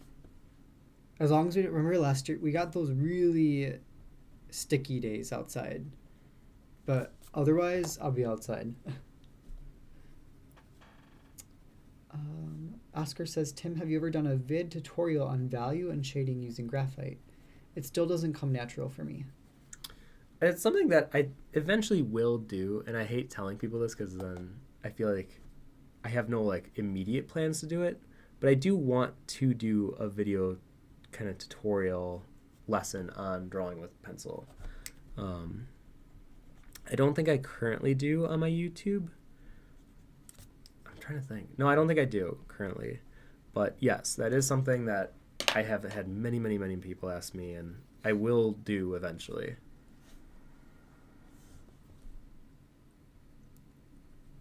Let's see. We got more favorite sounds. Vampy, I'm going to the beach. Oh, I already read that one. So June, July. Yes, I would say definitely go to the beach. Especially if it's in your list of favorite sounds, too. Rueden Wonderland says, I love the sound of swifts, the bird, because it reminds me of summer and brings me back memories from my grannies when I was a kid. Oh. So yeah, I think sound is probably the most nostalgic thing for some reason. No, they say smells are. Smells are. Mm-hmm. We'll save that for next stream, but... So we got favorite colors, favorite sounds out of the way. Next week will be favorite smells. No one spoil it, though. Oh my gosh. No spoilers yet? Oh, Dustin's here. This is looking sexy, Tim. Also, you hear Josh is brilliant. Well, thank you, Dustin. Dustin was one of the wonderful artists I went on the retreat last week. Actually, you should definitely check out his work, especially if you're into like fantastical color work, specifically with fish. Like, I can't even explain it probably as well as you would want me to, Dustin, but I would go check out his work. It's very good. It's Inkwell Illustrations on Instagram, and I highly recommend it. Oh, yeah, and I get to see you soon, Dustin, right? Because you'll be Indiana? at Indiana? Yeah.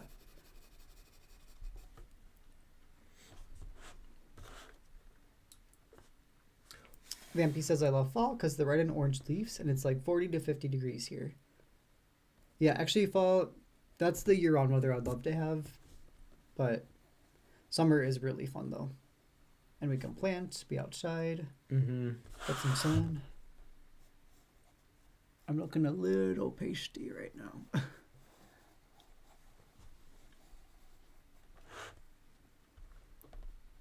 Okay, then let's see here. I guess I can kind of end this one off now. Well, I think I also have a bad habit of when I do live streams, I forget that 2 hours is not a lot of time to do like a full thing. I probably should start doing streams in the future where I'm like focusing on like one area. Like if I would have just focused on this area. But I do like to challenge myself, and I do need to get faster with drawing. So maybe this is another reminder that, yeah, go faster. I mean, I kind of like this, but it definitely needs more time to like really develop into what I'm kind of seeing it develop into. So yeah, I guess we'll cut the stream off here. Thank you guys so much for coming to this live stream. We do these every Wednesday at 12 p.m. Central Time. Next week, we'll probably do more of a study one. So we'll probably do like a follow along, and then we'll probably do a critique stream either the week after that, or I guess we'll let you guys know either way. But thank you so much for coming to these live streams. They mean a lot to us, and to be able to talk with you guys and have a work day where we're communicating with the people that are not only interested in art, but just want to have a good time. So thank you guys for joining us as always. Josh, do you have any last minute? Much love to everyone, and yeah, looking forward to seeing you next week. Thank you for everyone chatting and hanging out. I really enjoy doing these with everyone. Yeah, thank you guys so much, and hopefully we'll see you next week. Okay, take care everyone. Bye.